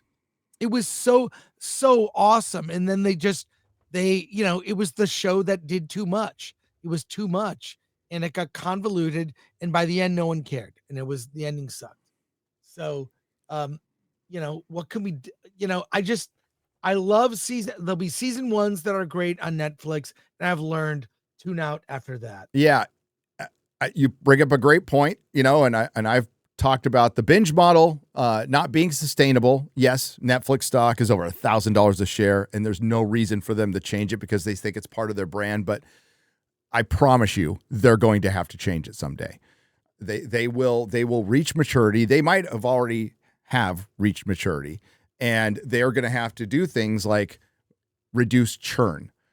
They've stopped reporting subs. I mean, because there's only so many people on Earth. There's only so many people markets. I get that part, but you're going to have to maintain audience. And by doing that, you need to make a weekly series that's way more consistent. It's one of the biggest mistakes Hollywood made was breaking their procedural model. And I saw Pop Culture Crisis and Disparu, and I have been talking about they need to bring back the procedural. Suits came out. They released it on Netflix a couple of years ago, and it dominated the entire summer. It did, and it's just a procedural. And they need to find a way to get back to that, but they can't make a procedural that comes out once every 3 years. And if you're going to do a prestige series, it can't be once every 3 years because you lose showrunners. You lose cast. Your cast is too young. They age out too much. That's going to be a huge problem with One Piece. These are kids. Yeah. And it took 2.5 years for the season, and you lost both showrunners because it became such a pain in the ass. That this is it. It's not sustainable, like at all. And when you need momentum, Chris. So momentum is very important for a TV series. And I think their school of thought is, well, movies came out once every 2 years and 3 years, and people went back. So yeah, it was a 2-hour movie that everybody could remember, or go back and rewatch. It's not the case with an entire series where, oh my God, it's been 3 years and I need to go back and watch 8 hours of stuff to catch up. Are you kidding me? Unless it's great, nobody's going to do that. Nobody. So they need to figure out a way to turn it around quicker. And the weekly release makes the distance between seasons feel a lot shorter, because it is. One Piece releases once a week. It stays in the conversation for months longer. And it takes about 2 months to play out, give or take a week. When you drop it all at once, like WitchER season 4 will be a fucking memory next week. It'll be fart in the wind. And that's probably a good thing, because Netflix was definitely trying to hide it, Chris. They only released one trailer and one clip a little over a month before it came out. They quietly released a Rats show. And the most frustrating thing about this series is Lauren Hissrich showed she could write a good character. So she brings in, we even have a super chat about this. Leo Bonhart comes in, played by Sharlto Copley, to perfection. Like, he's a legitimate good character and kills all the fucking annoying characters at the end, like brutally, which happens in the books. But it also showed that, like, oh, you could have done this right. You just didn't like The Witcher, and your feminism got in the way of being a good writer. So that's the more frustrating thing. But yes, from Magnum Norris for $20 says, I can't stop watching Leo Bonhart destroy everything that I hated about the show, piece by piece. Well, Siri's still around. You got the girl as the key to everything, and you make her completely annoying. That's kind of a problem for your show. Kind of a problem. Did you get your coffee, Chris? No, I haven't left yet. Because I don't know. I usually go get coffee when you go to Soups, but whatever. So real quick before we go to Soups, what's the worst TV show of the year? What critics? Oh, it's okay. So that was that. Fair. Yeah, that's All's Fair. I think it's All's Fair It's got to be of the year. It is the worst. It is. But what I feel, first of all, I actually think it will do well out of curiosity. I mean, I don't think I would have paid attention because it got a 0%. I like extremes, like, when people say this is the worst ever, this is the best ever. Let me see for myself. So, but it'll be fun to see. I want to see an Az rant or a Disparu breakdown. Yeah, I don't know why Az isn't. Okay, Az found a game that he likes. And we lost him. And when Az finds a game that he likes, we lose him completely. Like, he's gone. Well, what's the game? I can't even remember. Arc something. Was it Arc Raiders? Arc Raiders. Yeah. So, like, I've been friends long enough with Az to know that, like, oh, Az has disappeared. He found something he liked, and he's just gonna obsess over it for forever and forget the world. That's why I don't game regularly. That's exactly why. because you would lose me. I would just be gone. I would obsess over it. And so it's yeah. That's why I don't mess with 40K because I know that because I know I'd love that crack. I know I would. But yes, Az is gone. Or otherwise, I think he'd be reviewing every episode. Oh yeah, there'd be a video daily. On it. I still think he should. It'd be fucking gold. It'd be gold. So what do you think of, Chris, what do you think of Paramount in its first 100 days of David Ellison? Should I care? I don't really have an opinion. What can happen in 100 days? Well, I mean, I they're think stuck with so much bad. They have that Star Trek Academy series coming out. well, it's more of what they're doing. I'm asking. So the impact they have on the entire industry with wanting to buy Warner Brothers, axing at least the Kelvin timeline today. And they're not going to stop there, but losing Taylor Sheridan, that was fucking brutal. That is such a, and I guess they were surprised. I guess David Ellison flew out to Texas and Taylor Sheridan said it was just too corporate. I didn't want to be any part of it. Wow. So yeah, but they're probably going to end up with Warner Brothers, dude. You think so? What about Netflix making a play for WB? It's who, okay. WB has to get the best deal for their shareholders, number one. But they also the simplest deal that can go through. I think Netflix is logical, but they would want to just carve up a big part of it, and they definitely don't. And I don't know if Paramount wants CNN too. That's why they're splitting it off into Discovery. But it just seems like with Netflix, Warner Brothers has too many things Netflix doesn't give a fuck about. That would be the only thing. And they might. I mean, they've got more money. They have more money than Paramount. A lot more money. So, and my question, okay, I have a question for you, Chris, because I've been asking this the last couple of days. What happens to the movies that Warner Brothers releases in theaters if Netflix takes over?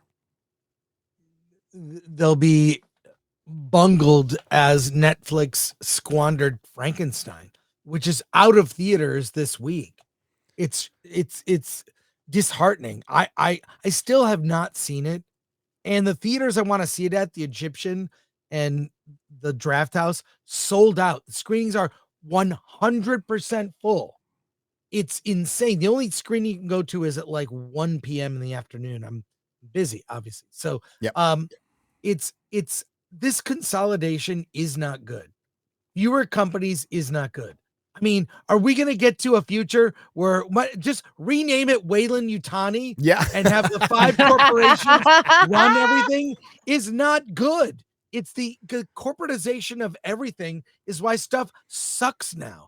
And this is where AI will give indie creators the edge, where an indie filmmaker, creator, whatever, will be able to make something competitive with a big budget studio with $100 million plus budget. You'll be able to utilize aspects of AI ethically by owning the data sets.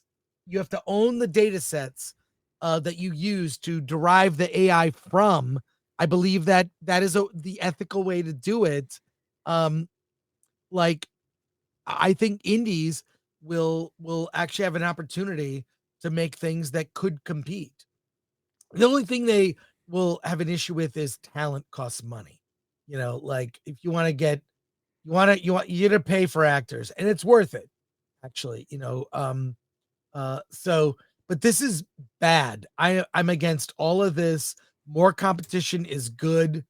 Like it makes everyone better, and I'm not in favor of any of this. Put that back up real quick, X-Ray Girl. Inside David Ellison's dramatic first 100 days at Paramount, courting Tom Cruise blockbusters, forging ties with Trump, and daring anyone else to buy Warner Brothers Discovery. Now, they're really going to push this forging ties with Trump thing, which I think is just completely made up. Okay. Right. I just think it is a narrative that they want to push. I don't have the pom-poms out for David Zaslav. I don't. I know some people do. I don't. But I also recognize that most of the Hollywood press hates him, and a lot of people inside of Hollywood hate him just for the perception that he talks to Trump or doesn't hate him or has some ties. But if you're a giant corporation, you're going to have ties with the presidential administration. Disney has ties to the presidential administration because they have to work with them through the FCC or whatever, through regulations. So everybody does. So this is bullshit. And what they're trying to do is make your bad guy. And I don't have the pom-poms out for billionaire Nepo baby either. But that's if you're going to not like the guy, I would say as an industry, don't like the fact that it's contracting. But your best option, Writers Guild of America and Film Actors Guild, your best option right now, as it stands, is David Ellison and Paramount buying Warner Brothers and not Netflix. Because at least Ellison will release movies in theaters. And that is in question with Netflix. Either way, you're coming out of this, and I'm talking to the union members, with fewer jobs. And what was behind this acceleration was your strike. Your strike made this happen. And there may be another strike next year. Can you believe it? Yeah, scroll down a little bit. I want to see what they're forging ties with Trump. You mean like maybe not having a news network out there that just rails on the guy 24/7. It's like, by all means, question people on their policy. The only problem I think most Americans have, I don't want to speak for everybody, but I think I speak for most Americans, is we don't have an equal application of the rules or criticism. That's what people have a problem with.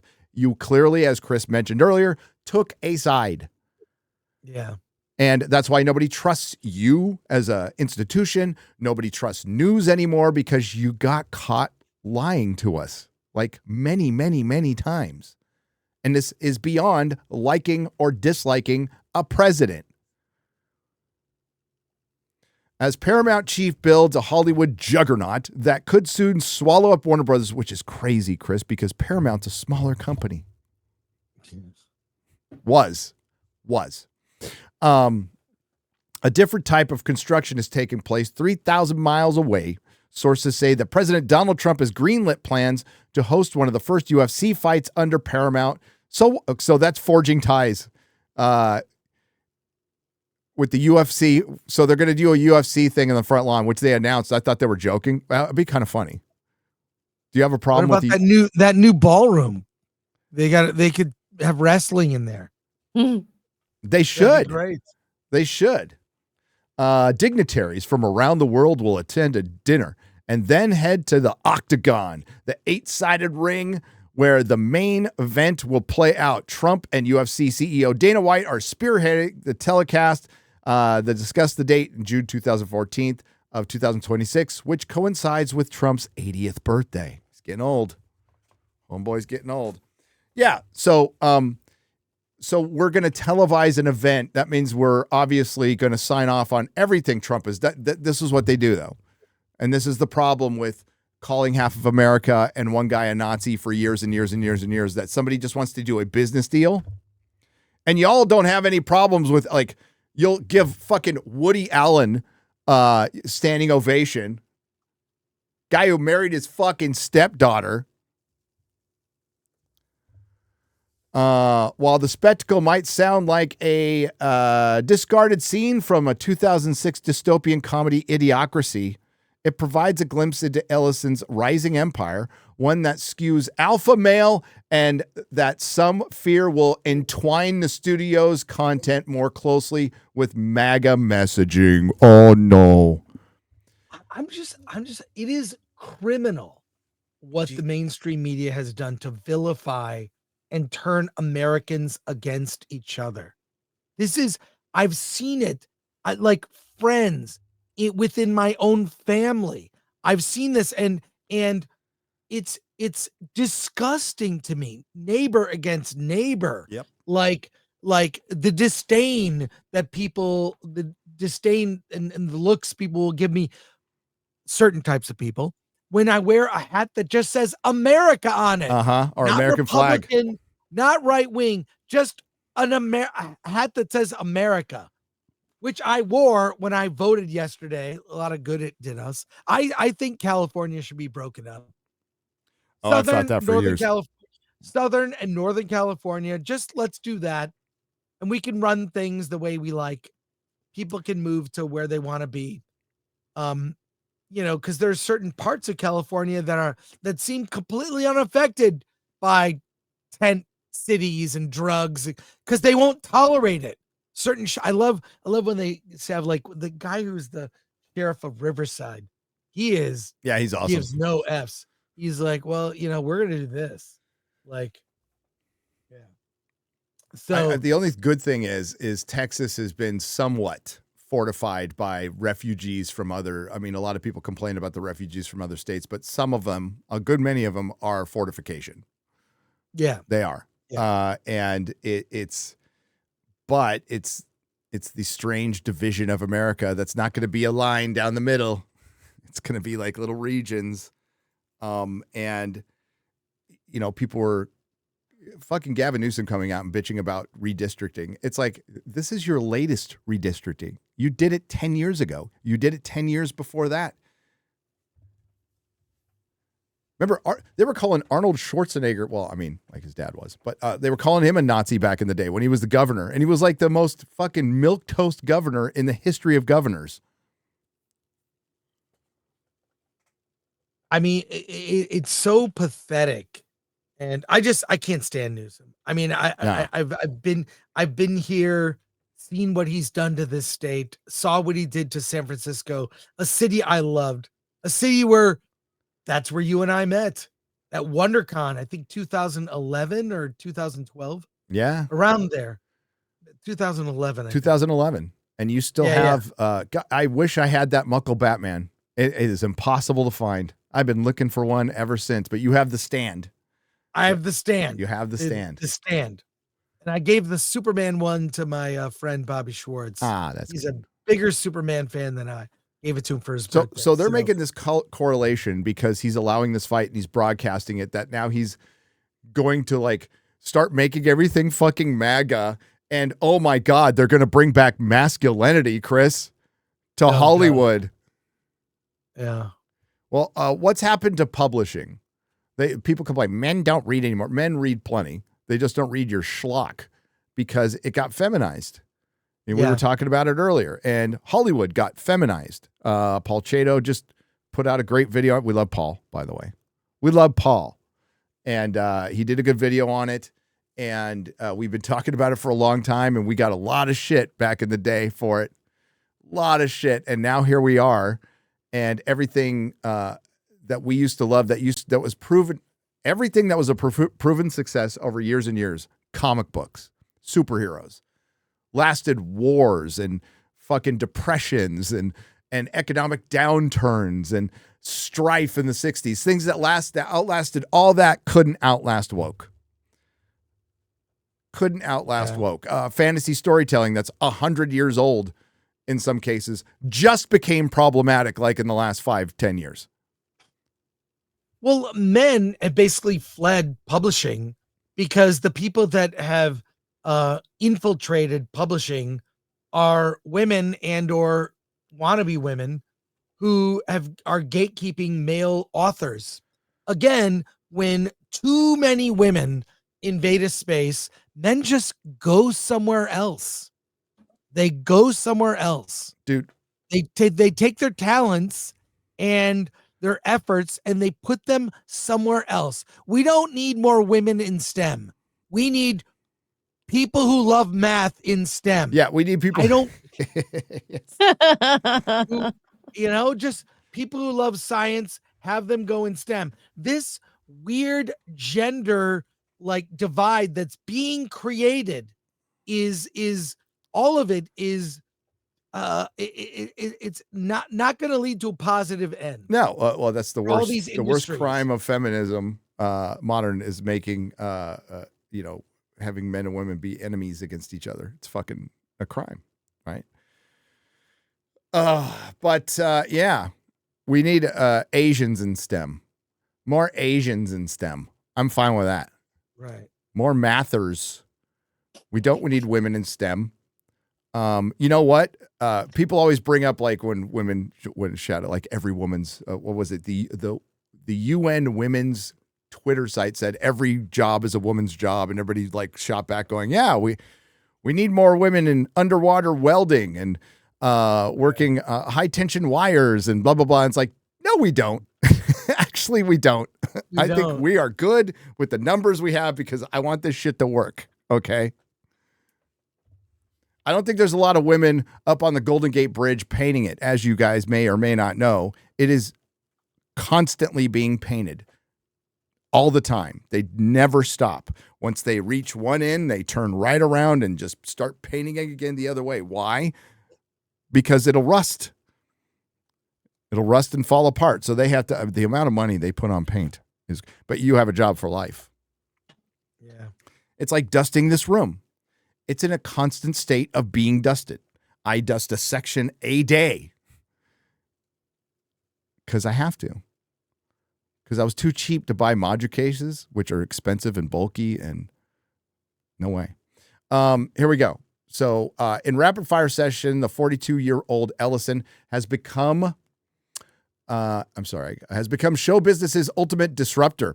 The industry's first millennial mogul wants to change the DNA of Hollywood while building a new type of entertainment leviathan out of the husk of a once legacy film and television studio, and Paramount, which declined to comment, is just the beginning. Well, and the reason this happened, Chris, is because Paramount declined. Warner Brothers declined. Disney declined. Hollywood declined. They didn't innovate. They didn't do anything to fix the problems that were staring them right in the face. And they're actually stopping one. They're actively stopping one that can save the industry's asses. Not a lot of jobs, but the industry's asses. AI, I kind of agree with Justine Bateman that it will be a bubble that pops because a lot of tech bubbles pop in the beginning. Too many people put too much money into something that's not quite there yet, and then the bottom falls out. But then they recover and they perfect it, and it gets much bigger. I mean, it happened to the internet. So AI is not going anywhere. It's like trying to stop the wind. It's like trying to stop the ocean. And it actually could be a tool to save your industry. Maybe not the centralized version that you want to keep, but as Chris said, independent movies are going to get a lot easier. 2D animation going to get a lot easier. But the thing is, you still have to be good. Have you seen all those Pixar parodies? Yeah. Do you know what ones I'm talking about? The ones that they made illegal? No. I'm going to dig it up. Maybe we can watch some of these. But this is, if you can do that as a goof, you can make a whole movie. At some point, you'll be able to. I'm going to find it. I'm just going to mute. I'm going to find it. You got to see this. Okay. But I mean, the whole point I'm going to is like a lot of this stuff, gaming the job I was in Hollywood at Technicolor was, basically working in metadata, right? It was working in metadata and QCing and a pre-mastering technician. It was actually a job made up by Technicolor. That could get replaced by AI easily. It'll save them a bunch of money, a bunch of time, and then maybe they can start making physical media again because it's too expensive right now. And like, shit, I just saw somebody tweet out Disney's doing a 4K on some animated movie, and it's $45. And that's pretty much how much discs have to cost now. They've gotten pretty fucking expensive, right? And it's to cover the costs, but that'll go down. You need to embrace it as a tool. Sure, the robots are going to come and take us all over someday, but it's just not there yet. We aren't close to a computer becoming conscious. We aren't. It's that singularity is still some time away. Considering that we don't even know what consciousness is, we have no fucking idea. And believe me, there's a lot of people who've cut up a lot of brains to figure that out, and we still don't know what it is. Not saying it isn't dangerous, especially when it gets applied to military and all that other bullshit, and algorithms start, running our fucking missiles and stuff. That's bad. But as far as art, something needed to happen, and because you destroyed your industry by shutting it down twice in 5 years and pissed off half the customer base, it has created David Ellison coming in.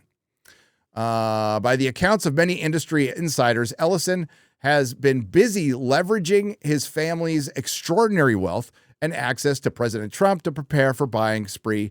With the help of his father, Oracle co-founder Larry Ellison, the world's second richest man behind Elon Musk in Silicon Valley, Scion wants to take on Netflix, Amazon, and Apple. In the hyper-competitive Ellison family, there's no prize for a bigger runner-up. If the Ellisons pull it off, they'll be in control of a media empire that is unprecedented reach and cultural influence. Here's the problem, ladies and gentlemen of both genders of the audience. Did Hollywood necessarily have a problem with any of the tech billionaires who agreed with them politically, who had political influence and controlled a lot of media? Did they have a problem with Jeff Bezos when he was running the Washington Post? No. The answer is no, they didn't. They absolutely didn't. But now they do, because their ideology won't be the one totally in control. So they're freaking out. It's the Wild Wild West, and these are the new cowboys, says producer John Peters, who ran Sony Pictures from 1989 to 1991. Peters says he has taken a $400 million plus take, roughly 4% in Paramount, since it began trading in the NASDAQ. Things have changed, Peters says. And now we're moving into the biggest revolution that you and I will ever see in our life, which is AI. Is that, Chris, is he back? Is that producer John Peters, the former hairdresser to Barbara Streisand, who became a movie producer and wanted to put a giant spider in a Superman movie? That John Peters? Giant spiders. That's him. That's him. Yes, he was Barbara Streisand's hairdresser. You could take it down now. So, because one producer is not going to run a 24/7 campaign against a president, and gone off the reservation, Hollywood is freaking out. They also are freaking out because they will be losing tons of jobs, and they have themselves to blame for that one. Now, will Ellison be this based MAGA hat wearing where he's going to just produce hit after hit? I don't know. As far Kurtzman's still employed at Paramount. And he's rich. He doesn't give it. Ellison's got enough money to fire him right fucking now. And what consequences would that have? His contract is supposed to run out this year, unless that was an error in reporting. But that's what I've heard from many outlets, that his contract runs out this year. I don't know when. There's still a couple months left, but it runs out. And then how does that affect DC? Who knows? DC's not off to, as we've said many times, not off to a great start. It's actually kind of a horrible start. So I think Ellison came out and said, we'll keep James Gunn and Peter Safran. And why not? But you would probably go, you need to bring in Batman and Wonder Woman right now and fuck all these stupid side projects. But I don't know if that'll help. I think a James Gunn Batman movie would be orders of magnitude worse than a Superman movie. Disaster Area for 1999 says, have you seen Prisoner of War? Seeing people get their asses kicked cheers me up. So it was a laugh. UK POW in a Japan war camp. It would make a good 007 who could actually fight, worth checking out. What Prisoner of War? Is that something? Hang on. I've not heard of it. I have not heard of it. Was it released in theaters? Back in September. Nope, haven't seen it, but I'll check it out. John Wayne for 20 says apparently all it took was 24 years for New Yorkers to forget, indoctrinate their children to become useful idiots, import millions of people who hate America, and then elect an Islamist cosplaying as a communist. I mean, it's the mayor of London all over again. It's Mayor London Breed all over again, and you will get the same results. I would say get the fuck out of New York.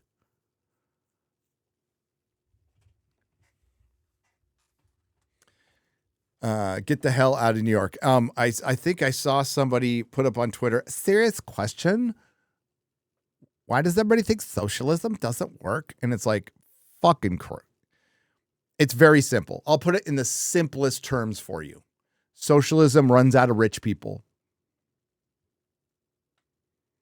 And once they run out of rich people, what they deem rich, then they apply the overtaxation to the middle class. And then they start applying it to everybody. Little trust fund kid on Twitter, I'm assuming, probably hasn't paid any taxes, and mommy and daddy takes it care of it for you. Most people under a certain income don't pay any taxes, and they come back and, yes, they do. They pay sales tax. No, they don't pay an income tax. They don't pay an income tax. That gets paid by a lot of other people, and who are deemed rich, but it's generally middle class, working class. They get taxed to fucking hell. You run out of those people. And it's not some utopia where you can blog all day or knit for a living and get to choose your job. Once it goes into full communism, you are assigned. You don't own any property. They try to tell you, Marx tried to tell you that, oh, yes, you own property along with everybody else. It's the people's property, but you own it. But then the government facilitates it. The government chosen by the people that generally stays in office forever.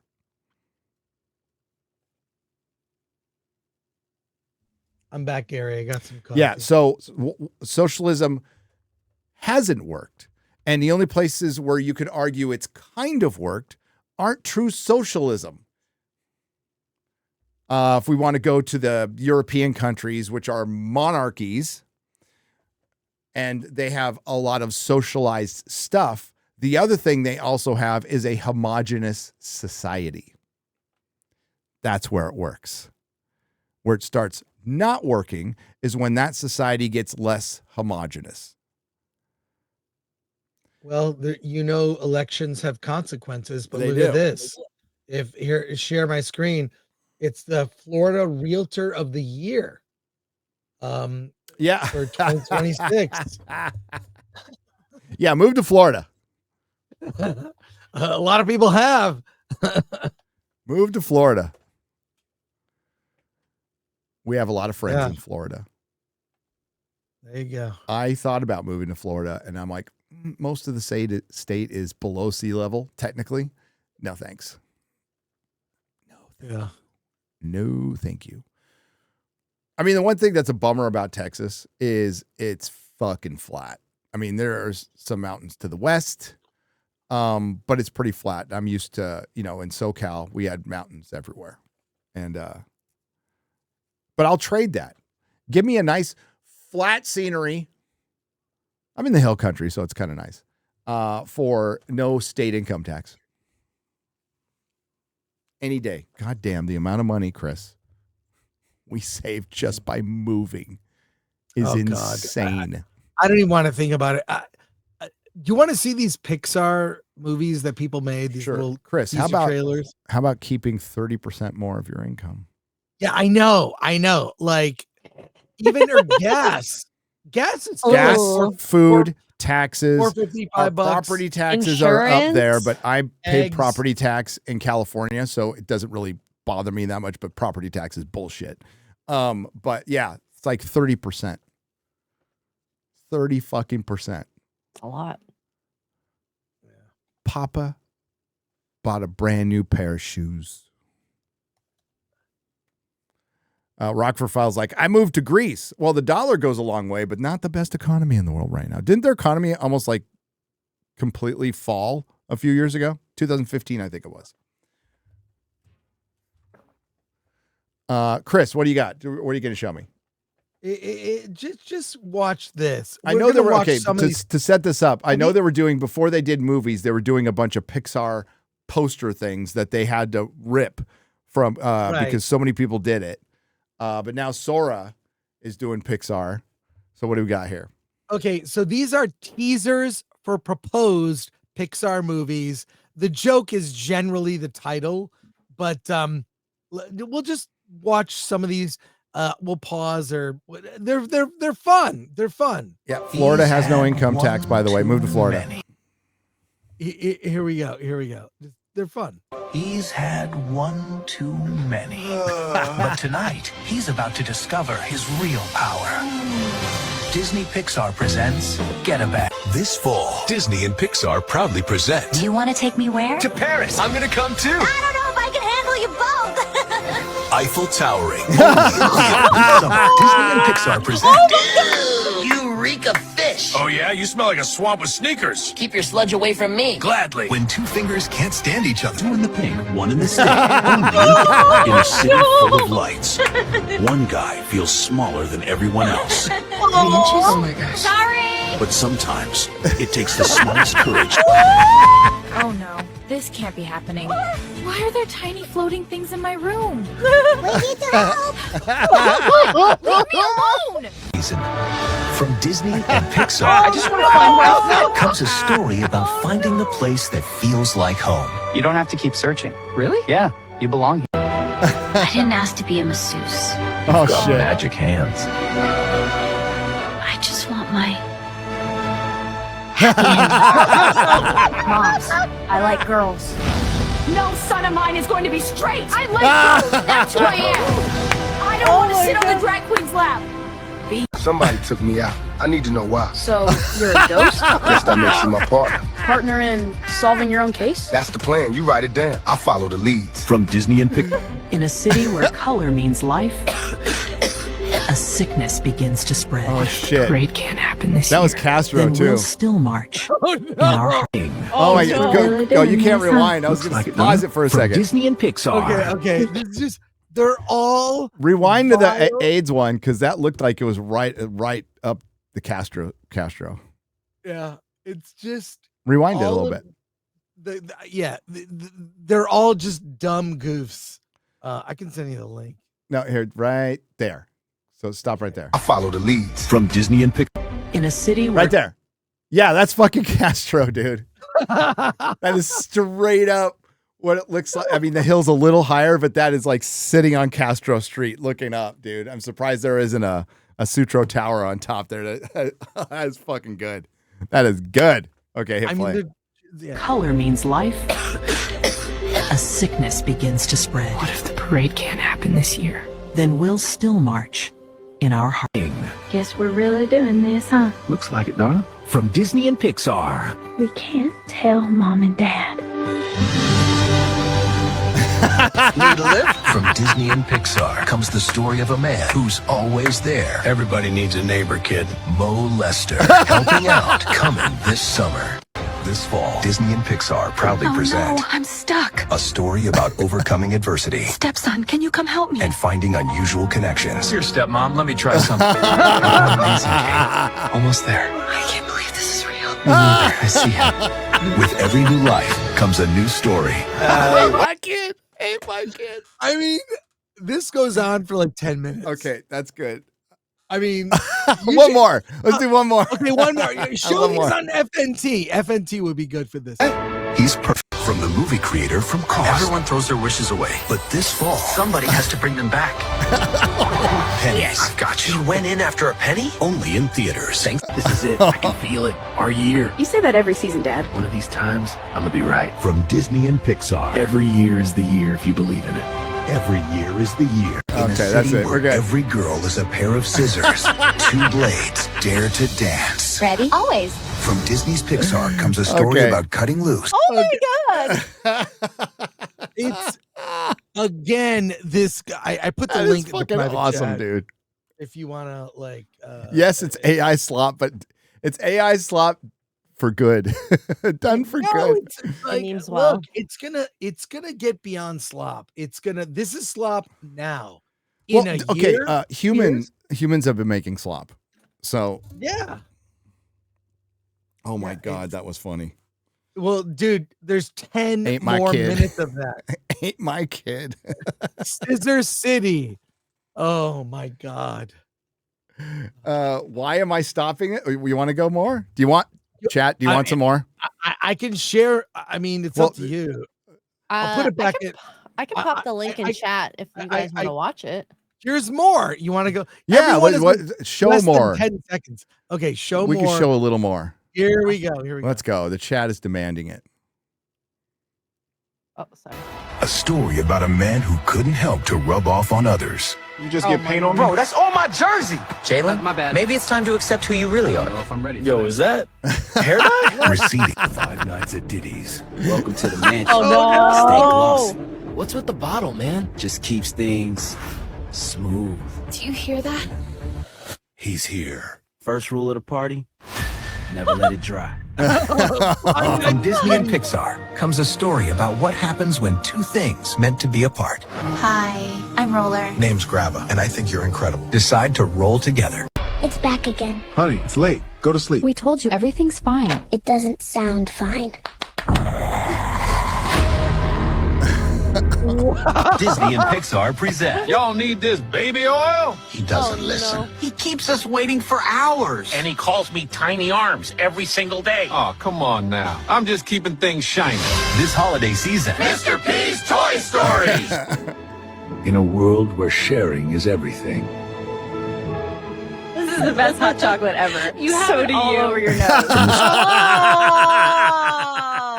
Maybe we end it there. Yeah, let's end it there. Wow. Yeah, dude. Wow. But you Oh gotta, my god.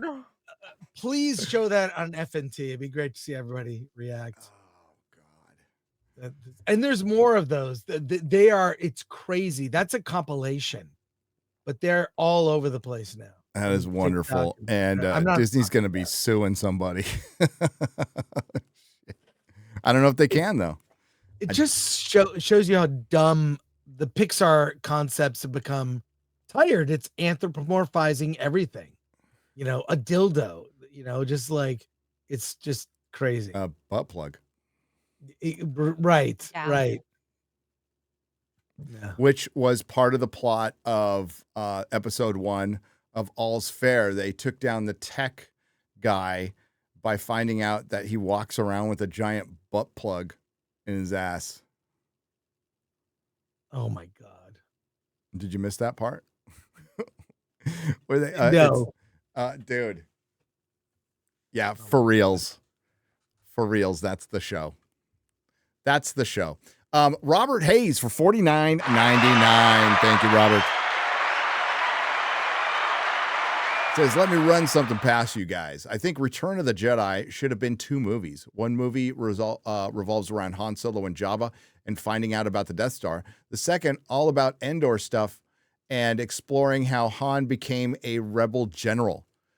I think they should have removed the Ewoks completely and gone with George's original idea of Wookiees. I also think that Harrison Ford should have cared more about his role and act, because his acting is shit. It is dog shit in that movie. And you could care. You could tell he just does not care. Yeah. It's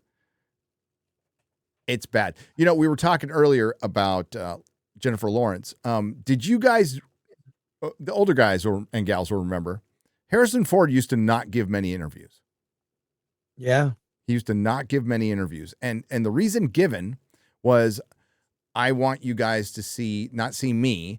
I want you to see my character, which I always respected the hell out of. Now, as time has gone on, I'm sure it was his agent who made that story up and said, we shouldn't have, he's such a big star right now and he's such a buffoon that we shouldn't let anybody actually interview him. And even with some of his older interviews, he's very charming and stuff. But the problem is, like, we got away from that, right? People getting lost. Daniel Day-Lewis doesn't do a ton of interviews either. He wants you to see him in his roles. More actors need to do that. Be mysterious. Yeah. Be mysterious, and it makes it so much cooler. So much cooler. But Return of the Jedi, half a 10 out of 10 movie, half a 5 out of 10 movie. Yeah, the last half of the movie, with the exception of the Luke Emperor Throne Room scene, is like a TV movie. It's bad. Well, that's why it was. It's just, I remember being disappointed when I saw it, and I was in high school. I saw Return of. I was like disappointed, like it wasn't the climax or that build up, that 3-year wait after the events of Empire. People don't know what it was like, and there wasn't like there was streaming or other things. Like, it was the 3-year long freaking wait to Return of the Jedi, to what was, to me, an unsatisfying ending. So that's why it is not the greatest trilogy ever made. That's true. And it just, a lot of it was George's, strife with his wife. Gary Kurtz, he fired. Yeah. He got and then he got a director who was a journeyman who just did what George said. George was best in his role as EP on Empire. That's the best movie because he directed a lot of the B-roll and like stuff like pilots in cockpits, and like boring shit. And he worked on that and the effects. While Kirshner went off and did the stuff that George isn't good at, which is scenes where people talk to each other. Mm-hmm. That's what Kirshner was good at. And well, Harrison Ford famously said, George, people don't talk like this. Yeah, exactly. And, that was the best efforts, but Gary Kurtz went over budget and George, I don't know. The rest is history. I know too much. Yeah, the rest is history. It isn't the greatest trilogy. No. It's on the list of the greatest, not at the top. I don't think it's even number 2. Yeah, but maybe top 5. I think it's top 5. Top 3. Top 4. Okay, top 3, I'll give you that. But Lord of the Rings, really, for consistency's sake. But it was because one guy, one vision, one philosophy for the vision, right? Peter Jackson fulfill like Tolkien. He wasn't trying to like do his interpretation. Yeah, and filming all back to back certainly helped. Back to back. Yeah. Anyways. Axel Foley for $5 Australian says, Chris may know more, but I think the cost of showing older movies is as much as when they first came out. Isn't as much as when they first came out either. Right. Well, I mean, in some cases they have to, do a 4K restoration and they advertise that. But yeah, they're library titles. It's like, that's where the studios have value, is in their library. When you see a small indie company that gets acquired by like a big major, their goal is to acquire library, buy indie movies and get a library, become a Miramax or whatever. Cold Brew for $10 says, hey, Gary, I thought about being a video editor. Do you think AI would ever replace video editors, or is that something that will always be needed? Can't wait to read your book. Meet up in New York City one day. No. Sorry, no. I'm not going to set foot in that city. Sorry. I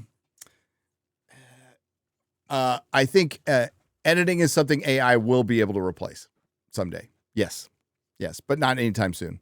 And you're still going to have people prompt it. And I would never use it. I like the human feel, and I don't think the one thing AI is going to have a hard time with is that intuitive editing, which is something you need passion and a soul for. That's what it's going to have a really difficult time with. Intuitive editing that gets done at the last minute and not based on some algorithm like, well, we're supposed to edit on the motion here, so we do it, because sometimes you lag a little bit. It's like a drum machine versus a drummer. The drum machine is always, even when it's programmed, like it's still too perfect, right? And it doesn't sound right. That's why I've never been a fan of them. Cole Hauser, Ara, for 2 Canadian pesos, says, Chris Gore, my Riga, my homie. Praise Ara.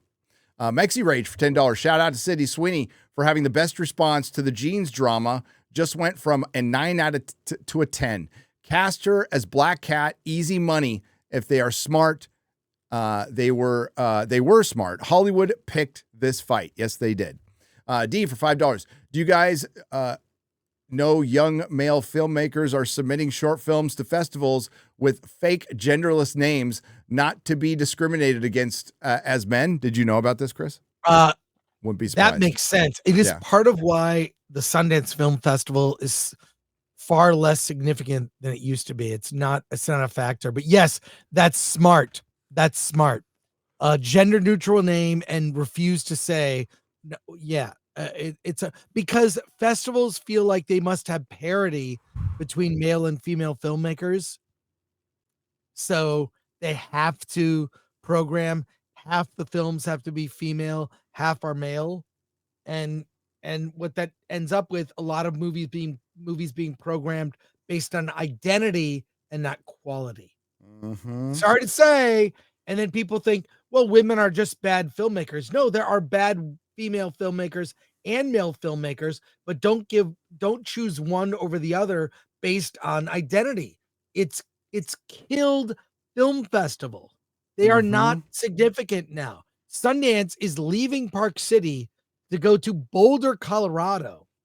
And I can't think of a single movie that opened Sundance that even is in contention for Academy Awards. Maybe one, Train Dreams. But I think that Never in the heard end, of it. Exactly, it's coming to Netflix. I saw it. It's actually quite interesting film, but you used to know the film. That I'm sure there's plenty of interesting indie films that are come out that nobody's going to watch anymore because they've killed it. But you used to know the winners of the Sundance Film Festival. Remember those days? Oh yeah. You used to know this won at Sundance and then won the Oscar for Best Picture.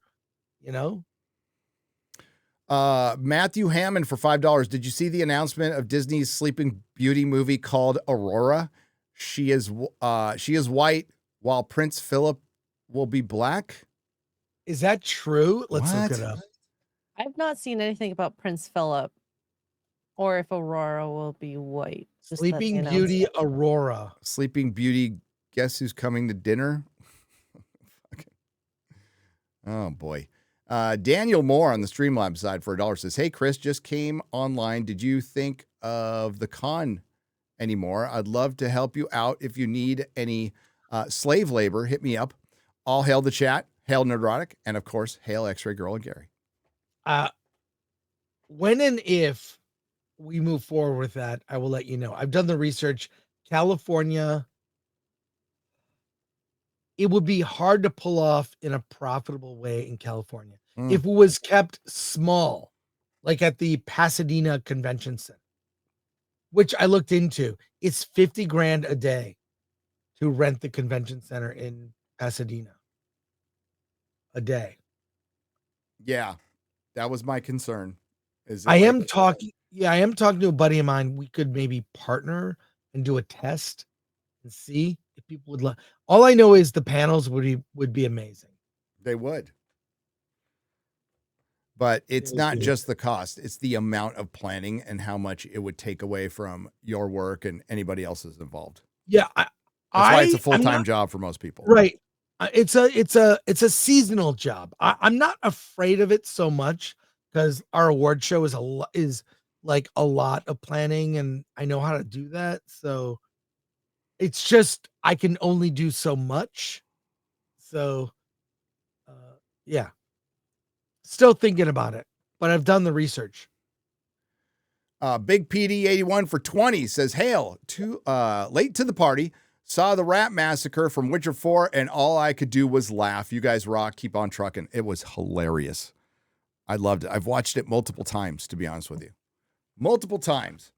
Axel Foley for $10 Australian says, Gary, unrelated, I sent you an email about my book. I can only assume Mrs. Nerdrotic hasn't gotten back to me for the answer yes or no. It's cool if that's the case. Mrs. Nerdrotic is traveling on some dire family business right now. So, yeah, I'll have to sift through my emails as best I can. And I'll probably get back probably after Egypt. I have a ton of stuff. So, I have 2 or 3 videos to make before I usually just do one a week. And there's a reason I do one a week because they take days. So, I'm going to have to like burn the midnight oil on this one. But I'll check with her when I talk to her later today. But yeah, she's got a lot of not fun stuff going on right now. Luca Purdy for $24.99 says the actor that plays Blue Beetle is going to play Ace in One Piece live action season 3, another race swap from Netflix. Spoilers, but looks are so important. Yeah, well, Netflix has a season 2 problem. We'll see if they now I'm dreading One Piece. I was looking forward to it, but it took too long and they lost 2 showrunners. We will see. We will see. Cool Hand for $10 says, hail to the fellowship. I will be joining you all for the Japan trip. Great. Is there anything like a group chat for the trip? Not yet. Not yet, but there will be. There usually is a Discord at some point. It's just a little closer to. Yeah. They got to build it up. Trip is in May. There's still spots available. Yes. Mm-hmm. Very exciting. Ryan Kinnell's going. Garrett's going. You're going. Is Adam going? Yes. Adam's going. Michael Collins will be there. He's running the trip. Who knows who else will Space go? is running out. From what I know, we're over half sold. So. Sheesh. Wow. Yeah. It's going to be quite a trip. So it's a megalithic trip. It's very ancient civilizations, forbidden frontier, but we're also at night. We're hitting the city, right? Hell yeah. Yeah. So what about there's a Godzilla like zip line you can do where you zip line in his mouth?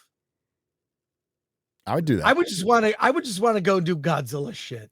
I don't care about anything else. I just want to do Godzilla shit. We're going to do megalithic stuff, and you'd want to do that. It is amazing. It is amazing. Predator in Pink says 4th drawer down for $1.99. Maybe. Hail the Fellowship. I read that one. Quantum Sledgehammer for $9.99. Not sure if you guys noticed, but the latest Y-Files episode has a Nerdrotic coffee mug visible on the bottom left of the screen. Hail AJ. Just thought it was kind of cool. AJ is a really cool cat and a great guy. Hail. Yeah, he wears like our shirts sometimes. Yeah, we love AJ. Thanks, brother. Do you guys have any thoughts about Welcome to Derry? 4th drawer down for $4.99. Chris? I haven't seen the second episode. The first one intrigued. That ending has me concerned. The teaser for what's coming has me concerned. But I know there are 3 episodes up currently. So yeah, I've only watched 1, and I'm with Chris. It was very easy to guess who would survive, right? Based on the casting.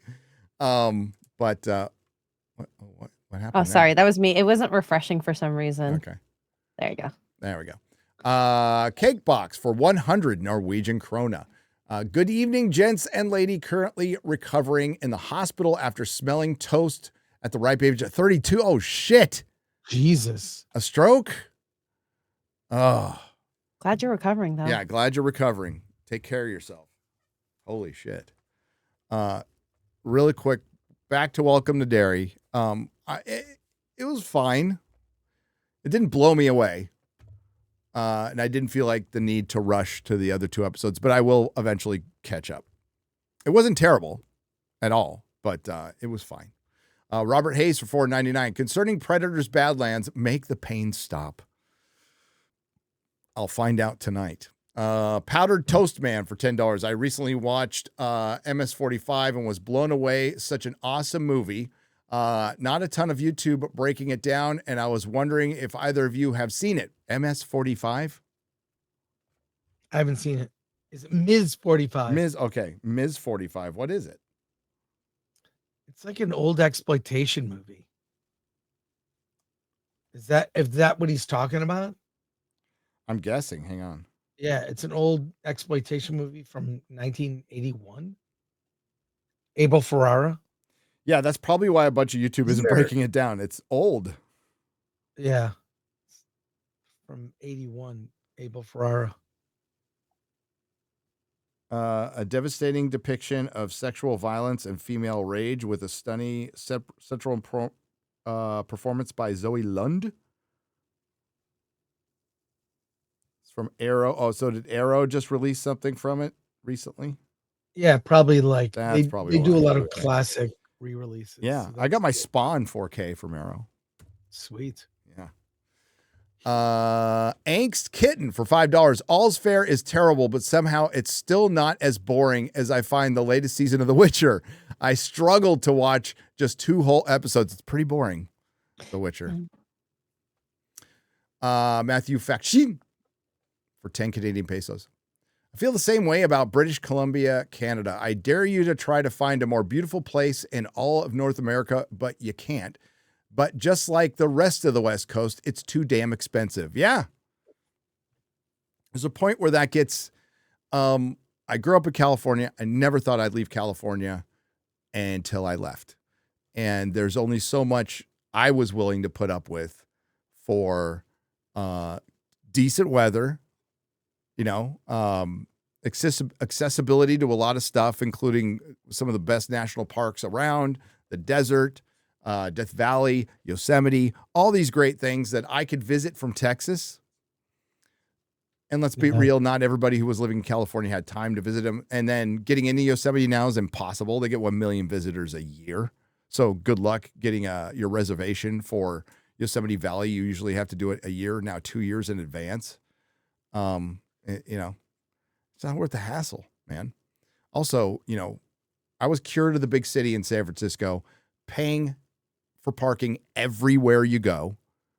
The amount of tickets you get because of the way they systemize the parking, you have to go out every hour and refill it. It's just ridiculous. And those parking tickets, dude, $75, $100, $140. Great revenue stream. Yep. For that bullshit. Joey Mitch for $5 says, took my little girl yesterday to see Back to the Future in IMAX, and it was a great time. I bet. Wow. I wish I had the time to go see that. Matthias Beekler for $2. Just used introspection. It's not very effective. Wait, J-Law. What's this? J-Law. Jennifer Lawrence. Jennifer Lawrence used introspection. It's not very effective. No, it isn't. Are we related? Matthias? Maybe. Who knows? Don't often see a Beekler show up. Anonymous on the Streamlabs side for $3. What's the controversial race swap in OP Season 2? Viva or Cobra? I don't really have a problem with it. Alabasta is a combo of Egypt, is a combination of Egypt and India. It's not nearly as stupid as Kobe. I'm upset they didn't get Chopper's anime voice actor, but instead got Cat Grant. Yeah, and we'll see how Chopper plays out in live action. That's the question. Paul S. for $4.99. After the shite elections yesterday, do you guys think that the Hollywood introspection will cease, or does supply and demand not disallow that luxury? So it shouldn't. I don't know. They might see it that way. We're talking about not even a midterm, a couple of elections, and one of them in New York City. And it's not like Cuomo would have been a better mayor. It's not like they had the best options in the world, but your only option now is to leave because shit's about to get a whole lot more. I cannot wait to see them start the government-run grocery stores. Oh, that'll be. I mean, he doesn't even have the power to implement all the things he promised. No, he doesn't. He doesn't. It's the city council. So I smell bullshit, but when all these things do not come to fruition, watch everyone turn on him. Watch. Well, no, this is the trick. He'll say, I don't have enough power to make these changes to give you your free shit. You need to give me more power. That's how it fucking works. And no matter how bad he fails, the media will protect him. Absolutely. He is their golden boy. He is. Watch. He may run for governor. You'll see. Oh, yeah. They've created a monster, and you get voting has consequences. Yep. It has consequences. I'm not going to get all upset about it because I don't live in New York. It's a city and that I've been to a couple of times, wasn't enthralled with in the first place. But I mean, I have a prejudice against big cities now because I lived in the mini New York, San Francisco for 18 fucking years and never want to go back. I don't miss walking down the street and smelling fucking piss all the time. Right. I don't miss it. I don't miss paying for parking everywhere. I don't miss your basic errand. You have to it's like planning a fucking a battle. You have to think about like where you're going to park, how long it's going to take.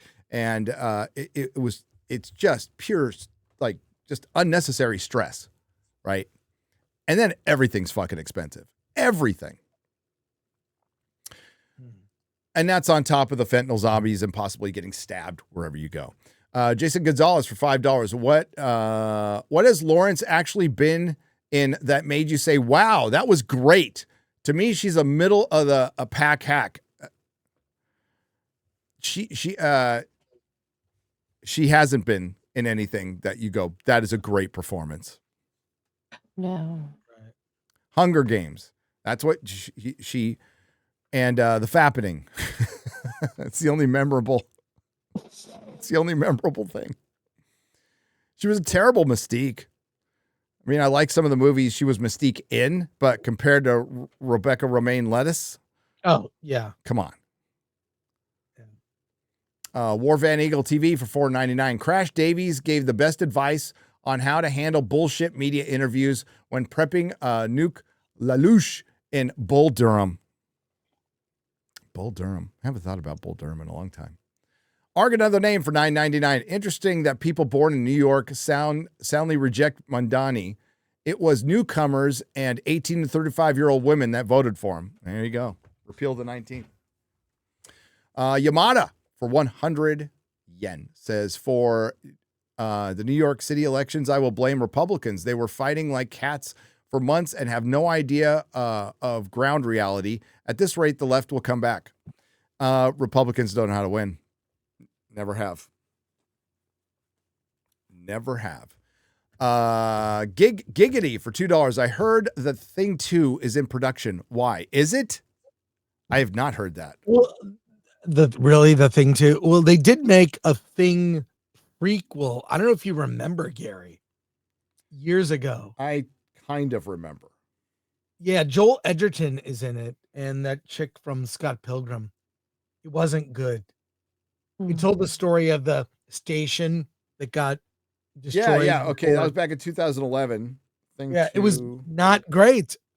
And they used tons of digital effects, even though I remember the thing about that. They had practical effects ready to go, and they did it all CGI, and it looked like shit. No surprise. Yeah, that movie sucks. Leave it alone. Leave it alone. Yeah. John Carpenter's been funny lately. He's been talking a lot of shit. Kickback Flipper for €2 says, Inspector Gadget would beat Batman. Changed my mind. No, he wouldn't, because with every Batman fight you have, how much time does he have to prepare? Jeremiah Hembry for $2 says, Godzilla movie? Yes. Goo is coming out soon, Chris. We're going to get Goo. Godzilla -0. Well, it looks like goo. Oh, that's funny. Looks like goo on the poster. Everybody was saying that, dude. Absolutely, everybody was like, "I want to see goo." But yeah, that's coming out next year. So yeah, next year. No date set, but the year. It's on the way. Daniel Moore for $1 on the Streamlabs side says you could almost say her name is alluring to the looks of her actress. As far as all's fair. Yeah, Kim Kardashian looks like a dude. And talks like a gay, like a trans dude, but who's trans to a woman. You know what I mean.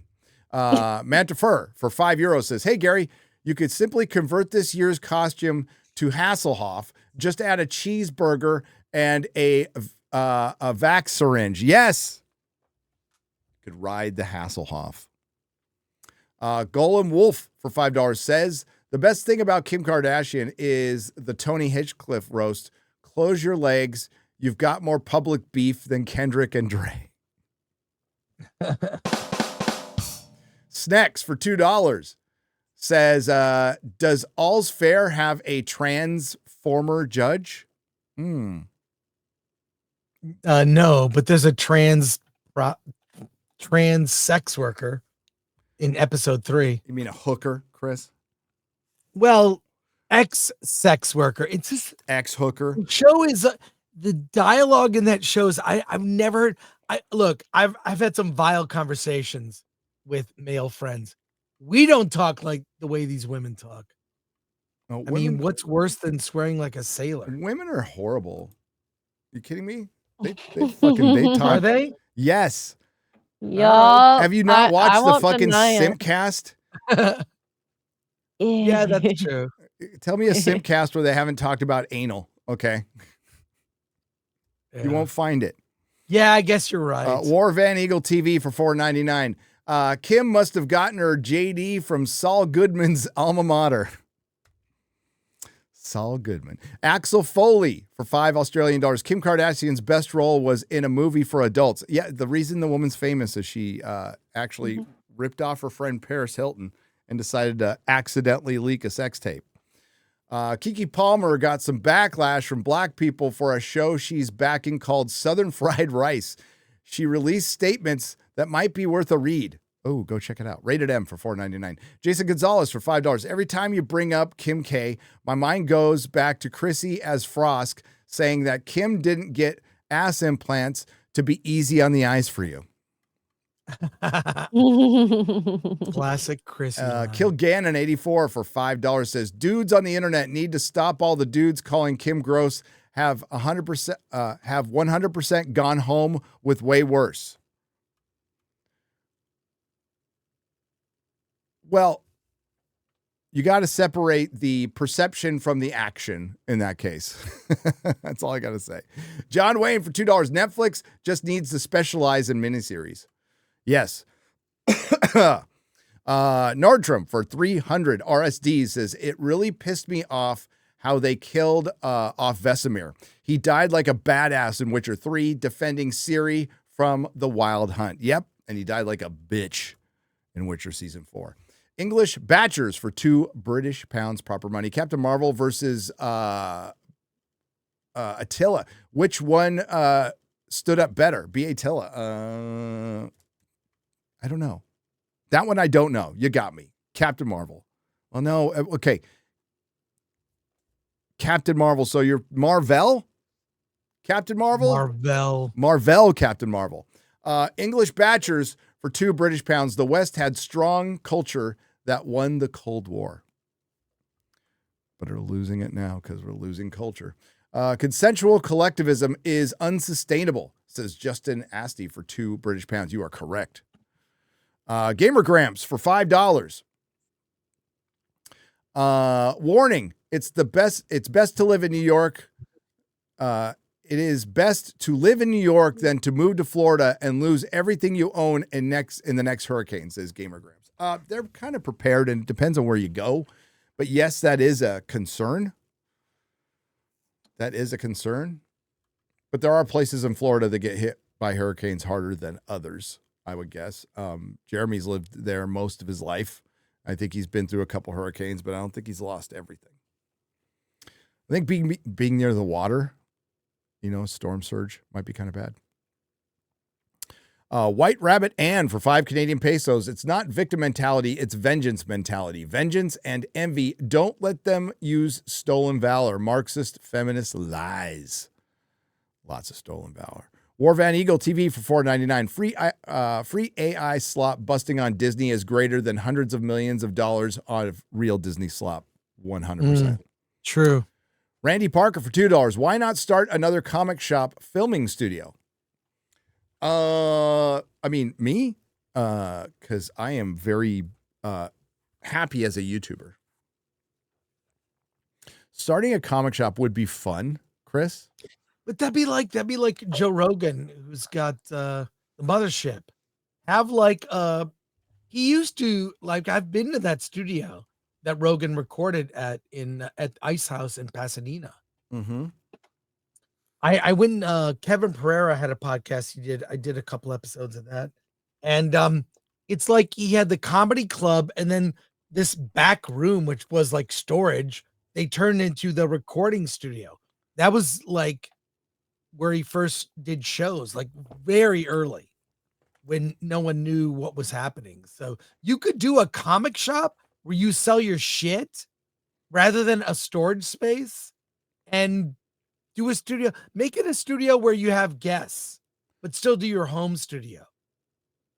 You know, I don't know. It's worth thinking about. If I could like buy the building and own it. Yeah. Why don't you? That would be the only way I'd open up a shop again. I would not rent. It would, oh God, the comic part would just be tough. It's a lot of work. Just sell old shit. Just sell old stuff. Just sell old stuff. Make it like I don't know. You could do auctions on YouTube. I'll send you boxes of stuff from me to sell. I got a lot of crazy collectibles. It might be a good like retirement thing when I'm done with YouTube, but like again, YouTube takes all my time, all of it. Yeah. But yeah, I've thought about it in the past. That was the original plan back in the day, was just do this until I opened, just do the podcast thing for fun as a hobby until I opened up another shop. But things changed. Things changed. But yeah, it's something we've thought about, and it would have to be like buying the building, which is at least possible here. Completely impossible in California. 100% impossible. Yeah. And then maybe it's a building big enough to where I could rent out other spaces, but yeah, you never know. 2 Penny Puppet for $2 says, I just discovered Sisu 2 opens on November 21st. Yes. Damn. I'll be there. We got some good stuff coming out. Landman season 2 premieres on the 16th. Chris, you have not seen season 1 of Landman. Nope. Dude, it's one of the best shows from last year. That and The Gentleman were the best shows from last year, like by far. Landman is Taylor Sheridan's best show, and it's not even really close.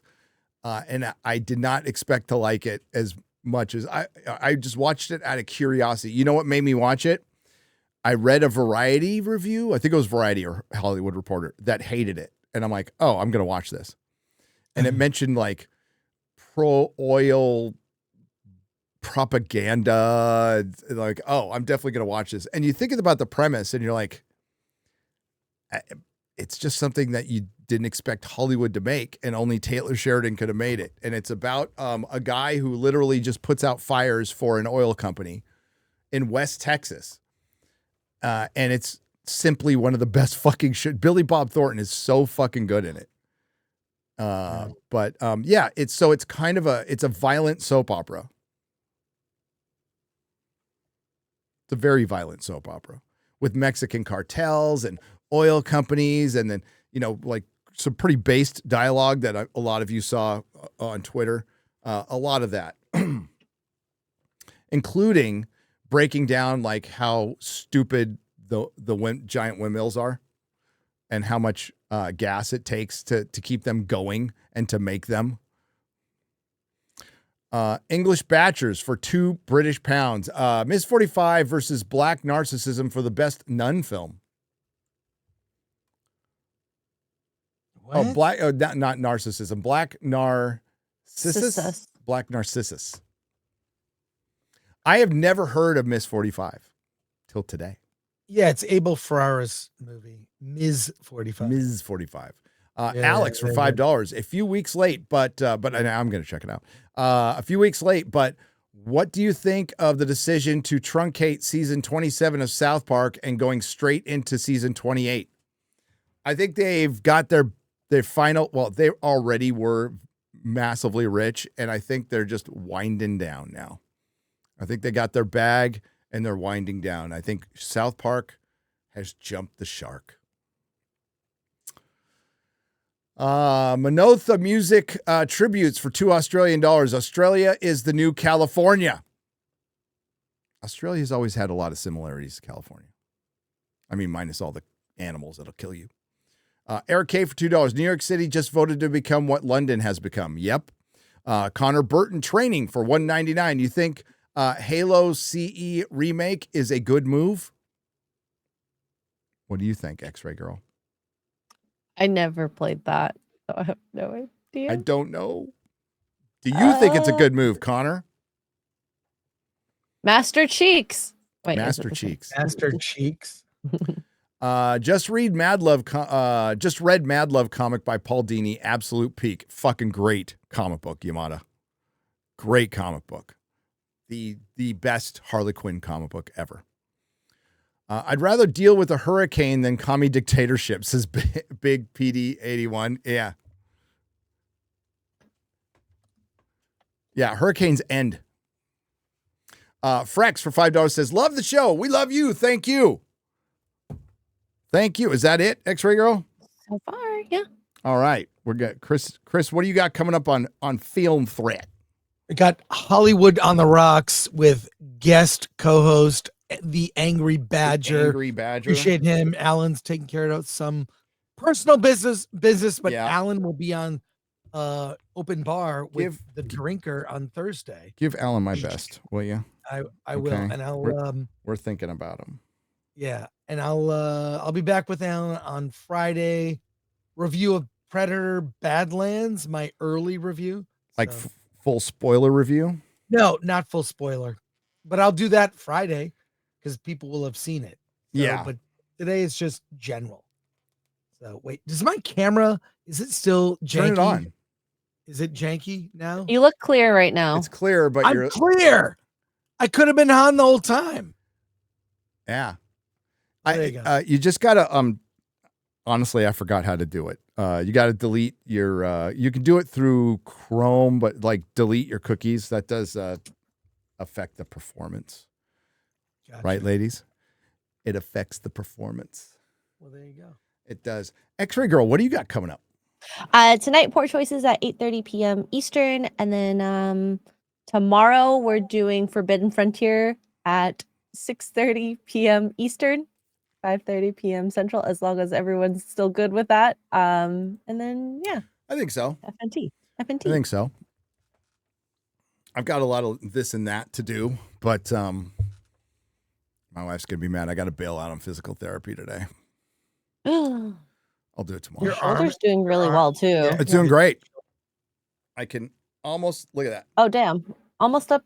So just so you know, chat, I couldn't lift my left arm. Like that's as high as I could lift it.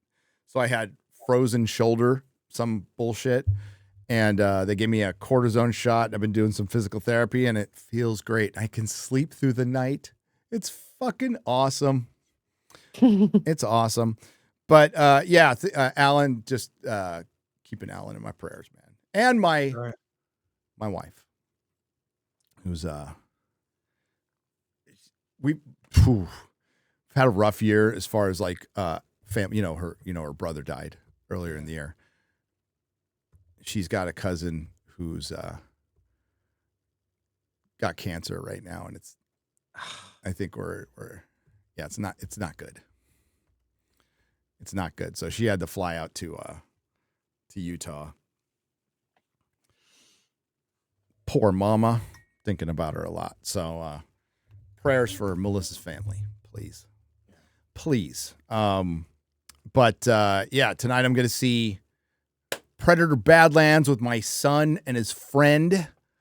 And I'm really interested to see if they'll like, because they have no connection to the Predator whatsoever, Chris. I actually think they will like it. I'm predicting, I'm seeing it again tomorrow with my daughter, and she enjoyed Alien Romulus. She loves the Alien films, but they are kind of skewing this toward a certain audience. It's not the older fans, but younger, newer fans may find something to enjoy. So that's all I'm saying. I'm really curious when you do your when you talk about it on FNT, you want to hear what your son and his friend think, because I think they're the demographic they're aiming for. I am too. So I am too. Well, I mean, like what I'm here. Listen, I don't care what anybody says about a movie. If I like it, I'll walk out and say I like it. Yeah. You know. Yeah.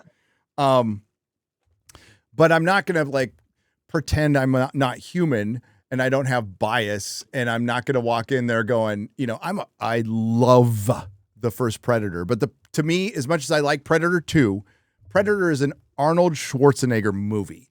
It's never been a franchise. The only time it's ever worked for me as a franchise is in the Dark Horse comic books, which are fucking fantastic. And you can do, and they've expanded on the lore, but what Dark Horse did not fuck up was the Predator. Yeah. It did, like throughout all those comic books, it did not fuck up the Predator. Like at all. So a Predator with feelings is not anything I'm going for. Like in the least, I could care less. And like Marvel humor banter. But we'll see. Yeah, it is Marvel humor banter. You're gonna get a lot of that. The movie, the audience I saw it with, they laughed a lot. Yeah, I don't know if I want to go to a Predator movie to laugh. Well, I mean, like, this is what Ridley Scott did to the Alien franchise. This I mean, less is more. We don't need to know. You want to know why Doctor Who was such a success for so long? 50 plus years, we never knew the character's name. The Doctor is not the Doctor's name. It is another name for his Gallifreyan name. And they have left that into lore, like his name actually, if you find out his name, it can unlock like some deadly secret of the universe. Like they've put a lot of hints out like what it could be, but nothing really. So you don't know, you know, little bits of over 50 years, you find out, well, I mean, like at the beginning, you find out he's his granddaughter. But then later you find out he had a wife, kids, you know, and we don't know what happened to him. Don't know their names, know nothing about him. And all we know is he ran from Gallifrey and and got into adventures, and he's basically a god who plays down to humanity to try not to, he meddles with them a lot. But it's like a humble god who occasionally remembers that he's a god and can turn into this nice whimsical old man, even if he's in a young man's body, and then turn it on a dime and you can see like, oh, this guy's fucking dangerous. Like that's how, yeah. And that's because we never knew. And that way our imagination can fill that in. And that's something you never, John Milius told that to, when Spielberg was upset that the mechanical shark wasn't working. He's all, don't worry about it. Less is more. And it absolutely worked. Yeah.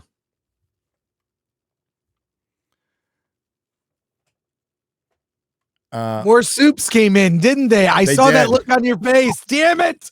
I will never leave. Corn Pop. I love Corn Pop.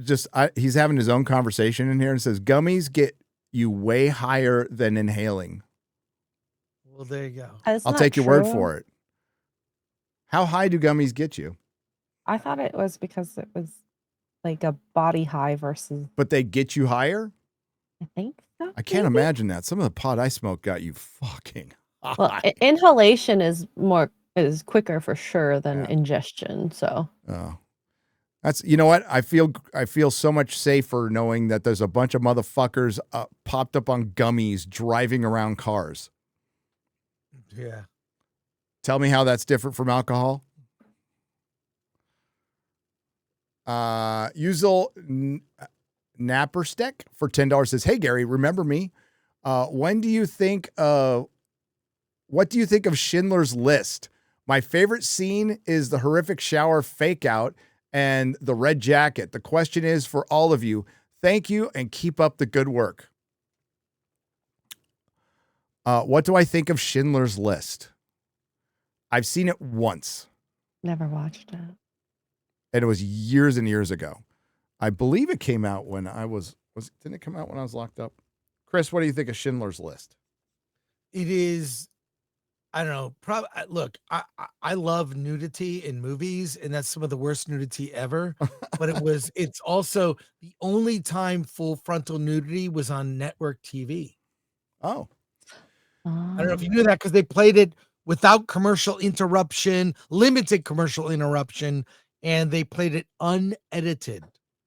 So if you like, oh wow, I'm gonna be real frontal. and sound super insane because I know it's one of Spielberg's greatest films. So I saw it on video. I was out when it came out, but I never saw it in theaters because I'm like, yeah, I don't want to go see a movie about a bunch of Jews dying. I don't. It's like really not. Doesn't sound like fun. So I watched it later on home video. And like I appreciate it for its artwork and stuff, but it's I can't say I'm an expert on the movie. It's very sad, uplifting, but and I know it's a very important film. I just skipped it back then. I was like 24 when it came out. I just wanted to watch Quentin Tarantino movies and fucking violent indie movies. That's all I wanted. Does that sound bad? Nothing wrong with it. Hollow Ninja 10 for $2 says Train to Busan 10 out of 10 movie. Yes, it is. Yes, it is. Yes, the sequel's not is. that good. It's not good. I've never seen it. Statue of Liberty will hold a Quran now, says Snex for $2. It might. Well, I mean, whatever the Statue of Liberty, if it's perceived as a Bible, they will change it someday. But I can't. I've been there. I've actually climbed up in it. Can you still do that? Can you still climb up in the Statue of Liberty? No idea. Chat, you would know. Oh my God, there's an edibles discussion now. Listen, if you like them, that's great. I just think that if they get you really high, that must mess with your perception a little bit and probably not make you the best driver. Would I be wrong in saying that, X-Ray Girl? No, you shouldn't be driving on any influencing drugs like that. I mean, you shouldn't be driving anyway, but double not driving anyway with edibles. Okay. And listen, I'm not just picking her out because she's Asian. I'm picking her out because she's a woman. Okay.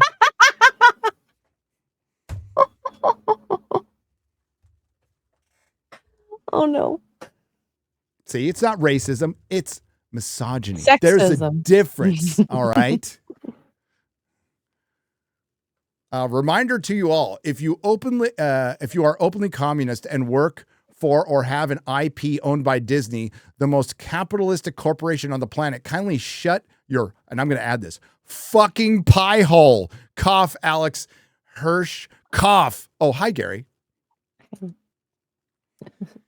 Alexander, the mayor of New York is a trust fund kid who I promise you has stock in Disney through some account that he's probably not even aware of.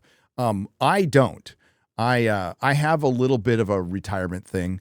I hate stocks, and I specifically told my guy, no Disney stock at all, ever.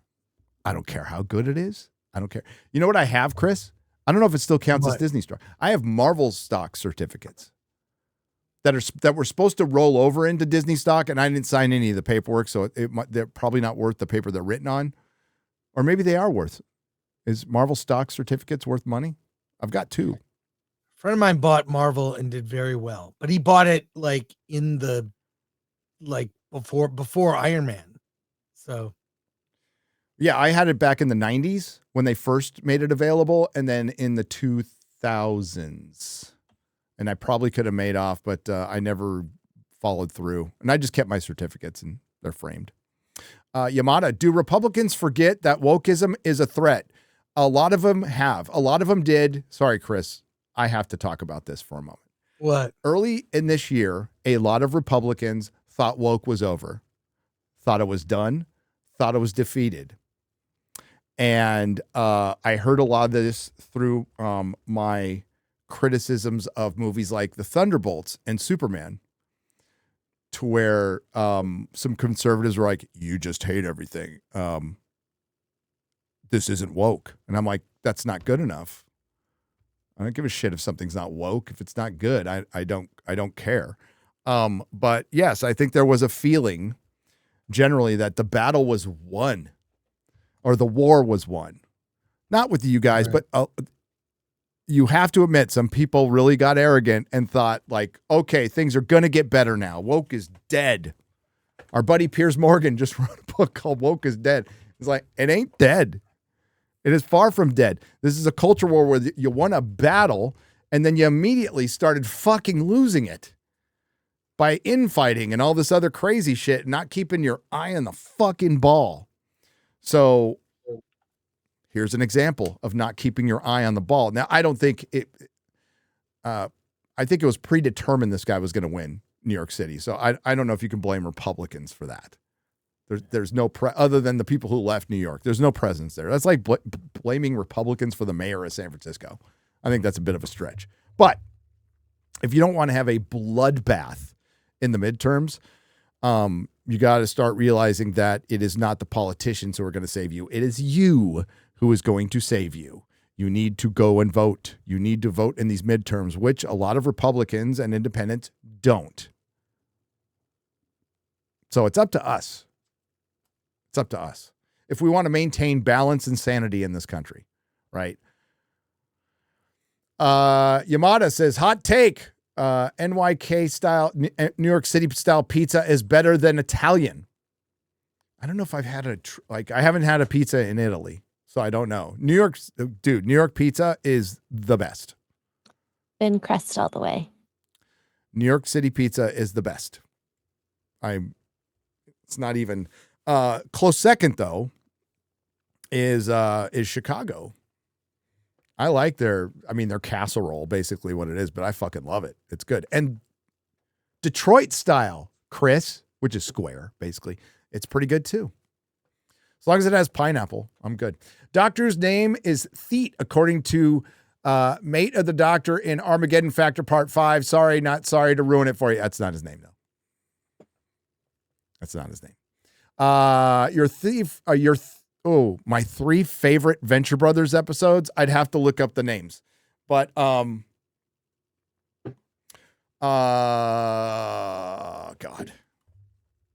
we don't have time. But okay, so we go.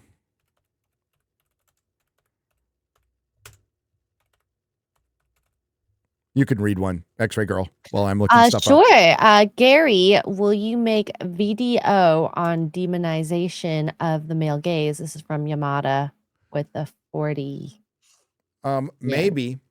So the second, no, this is considered the first episode. Dia de los Dangerous. It's fucking fantastic. And it's where Dr. Venture is going to teach a class in Tijuana and gets his kidneys taken. It's great. The one with Girl Hitler is fucking awesome. Damn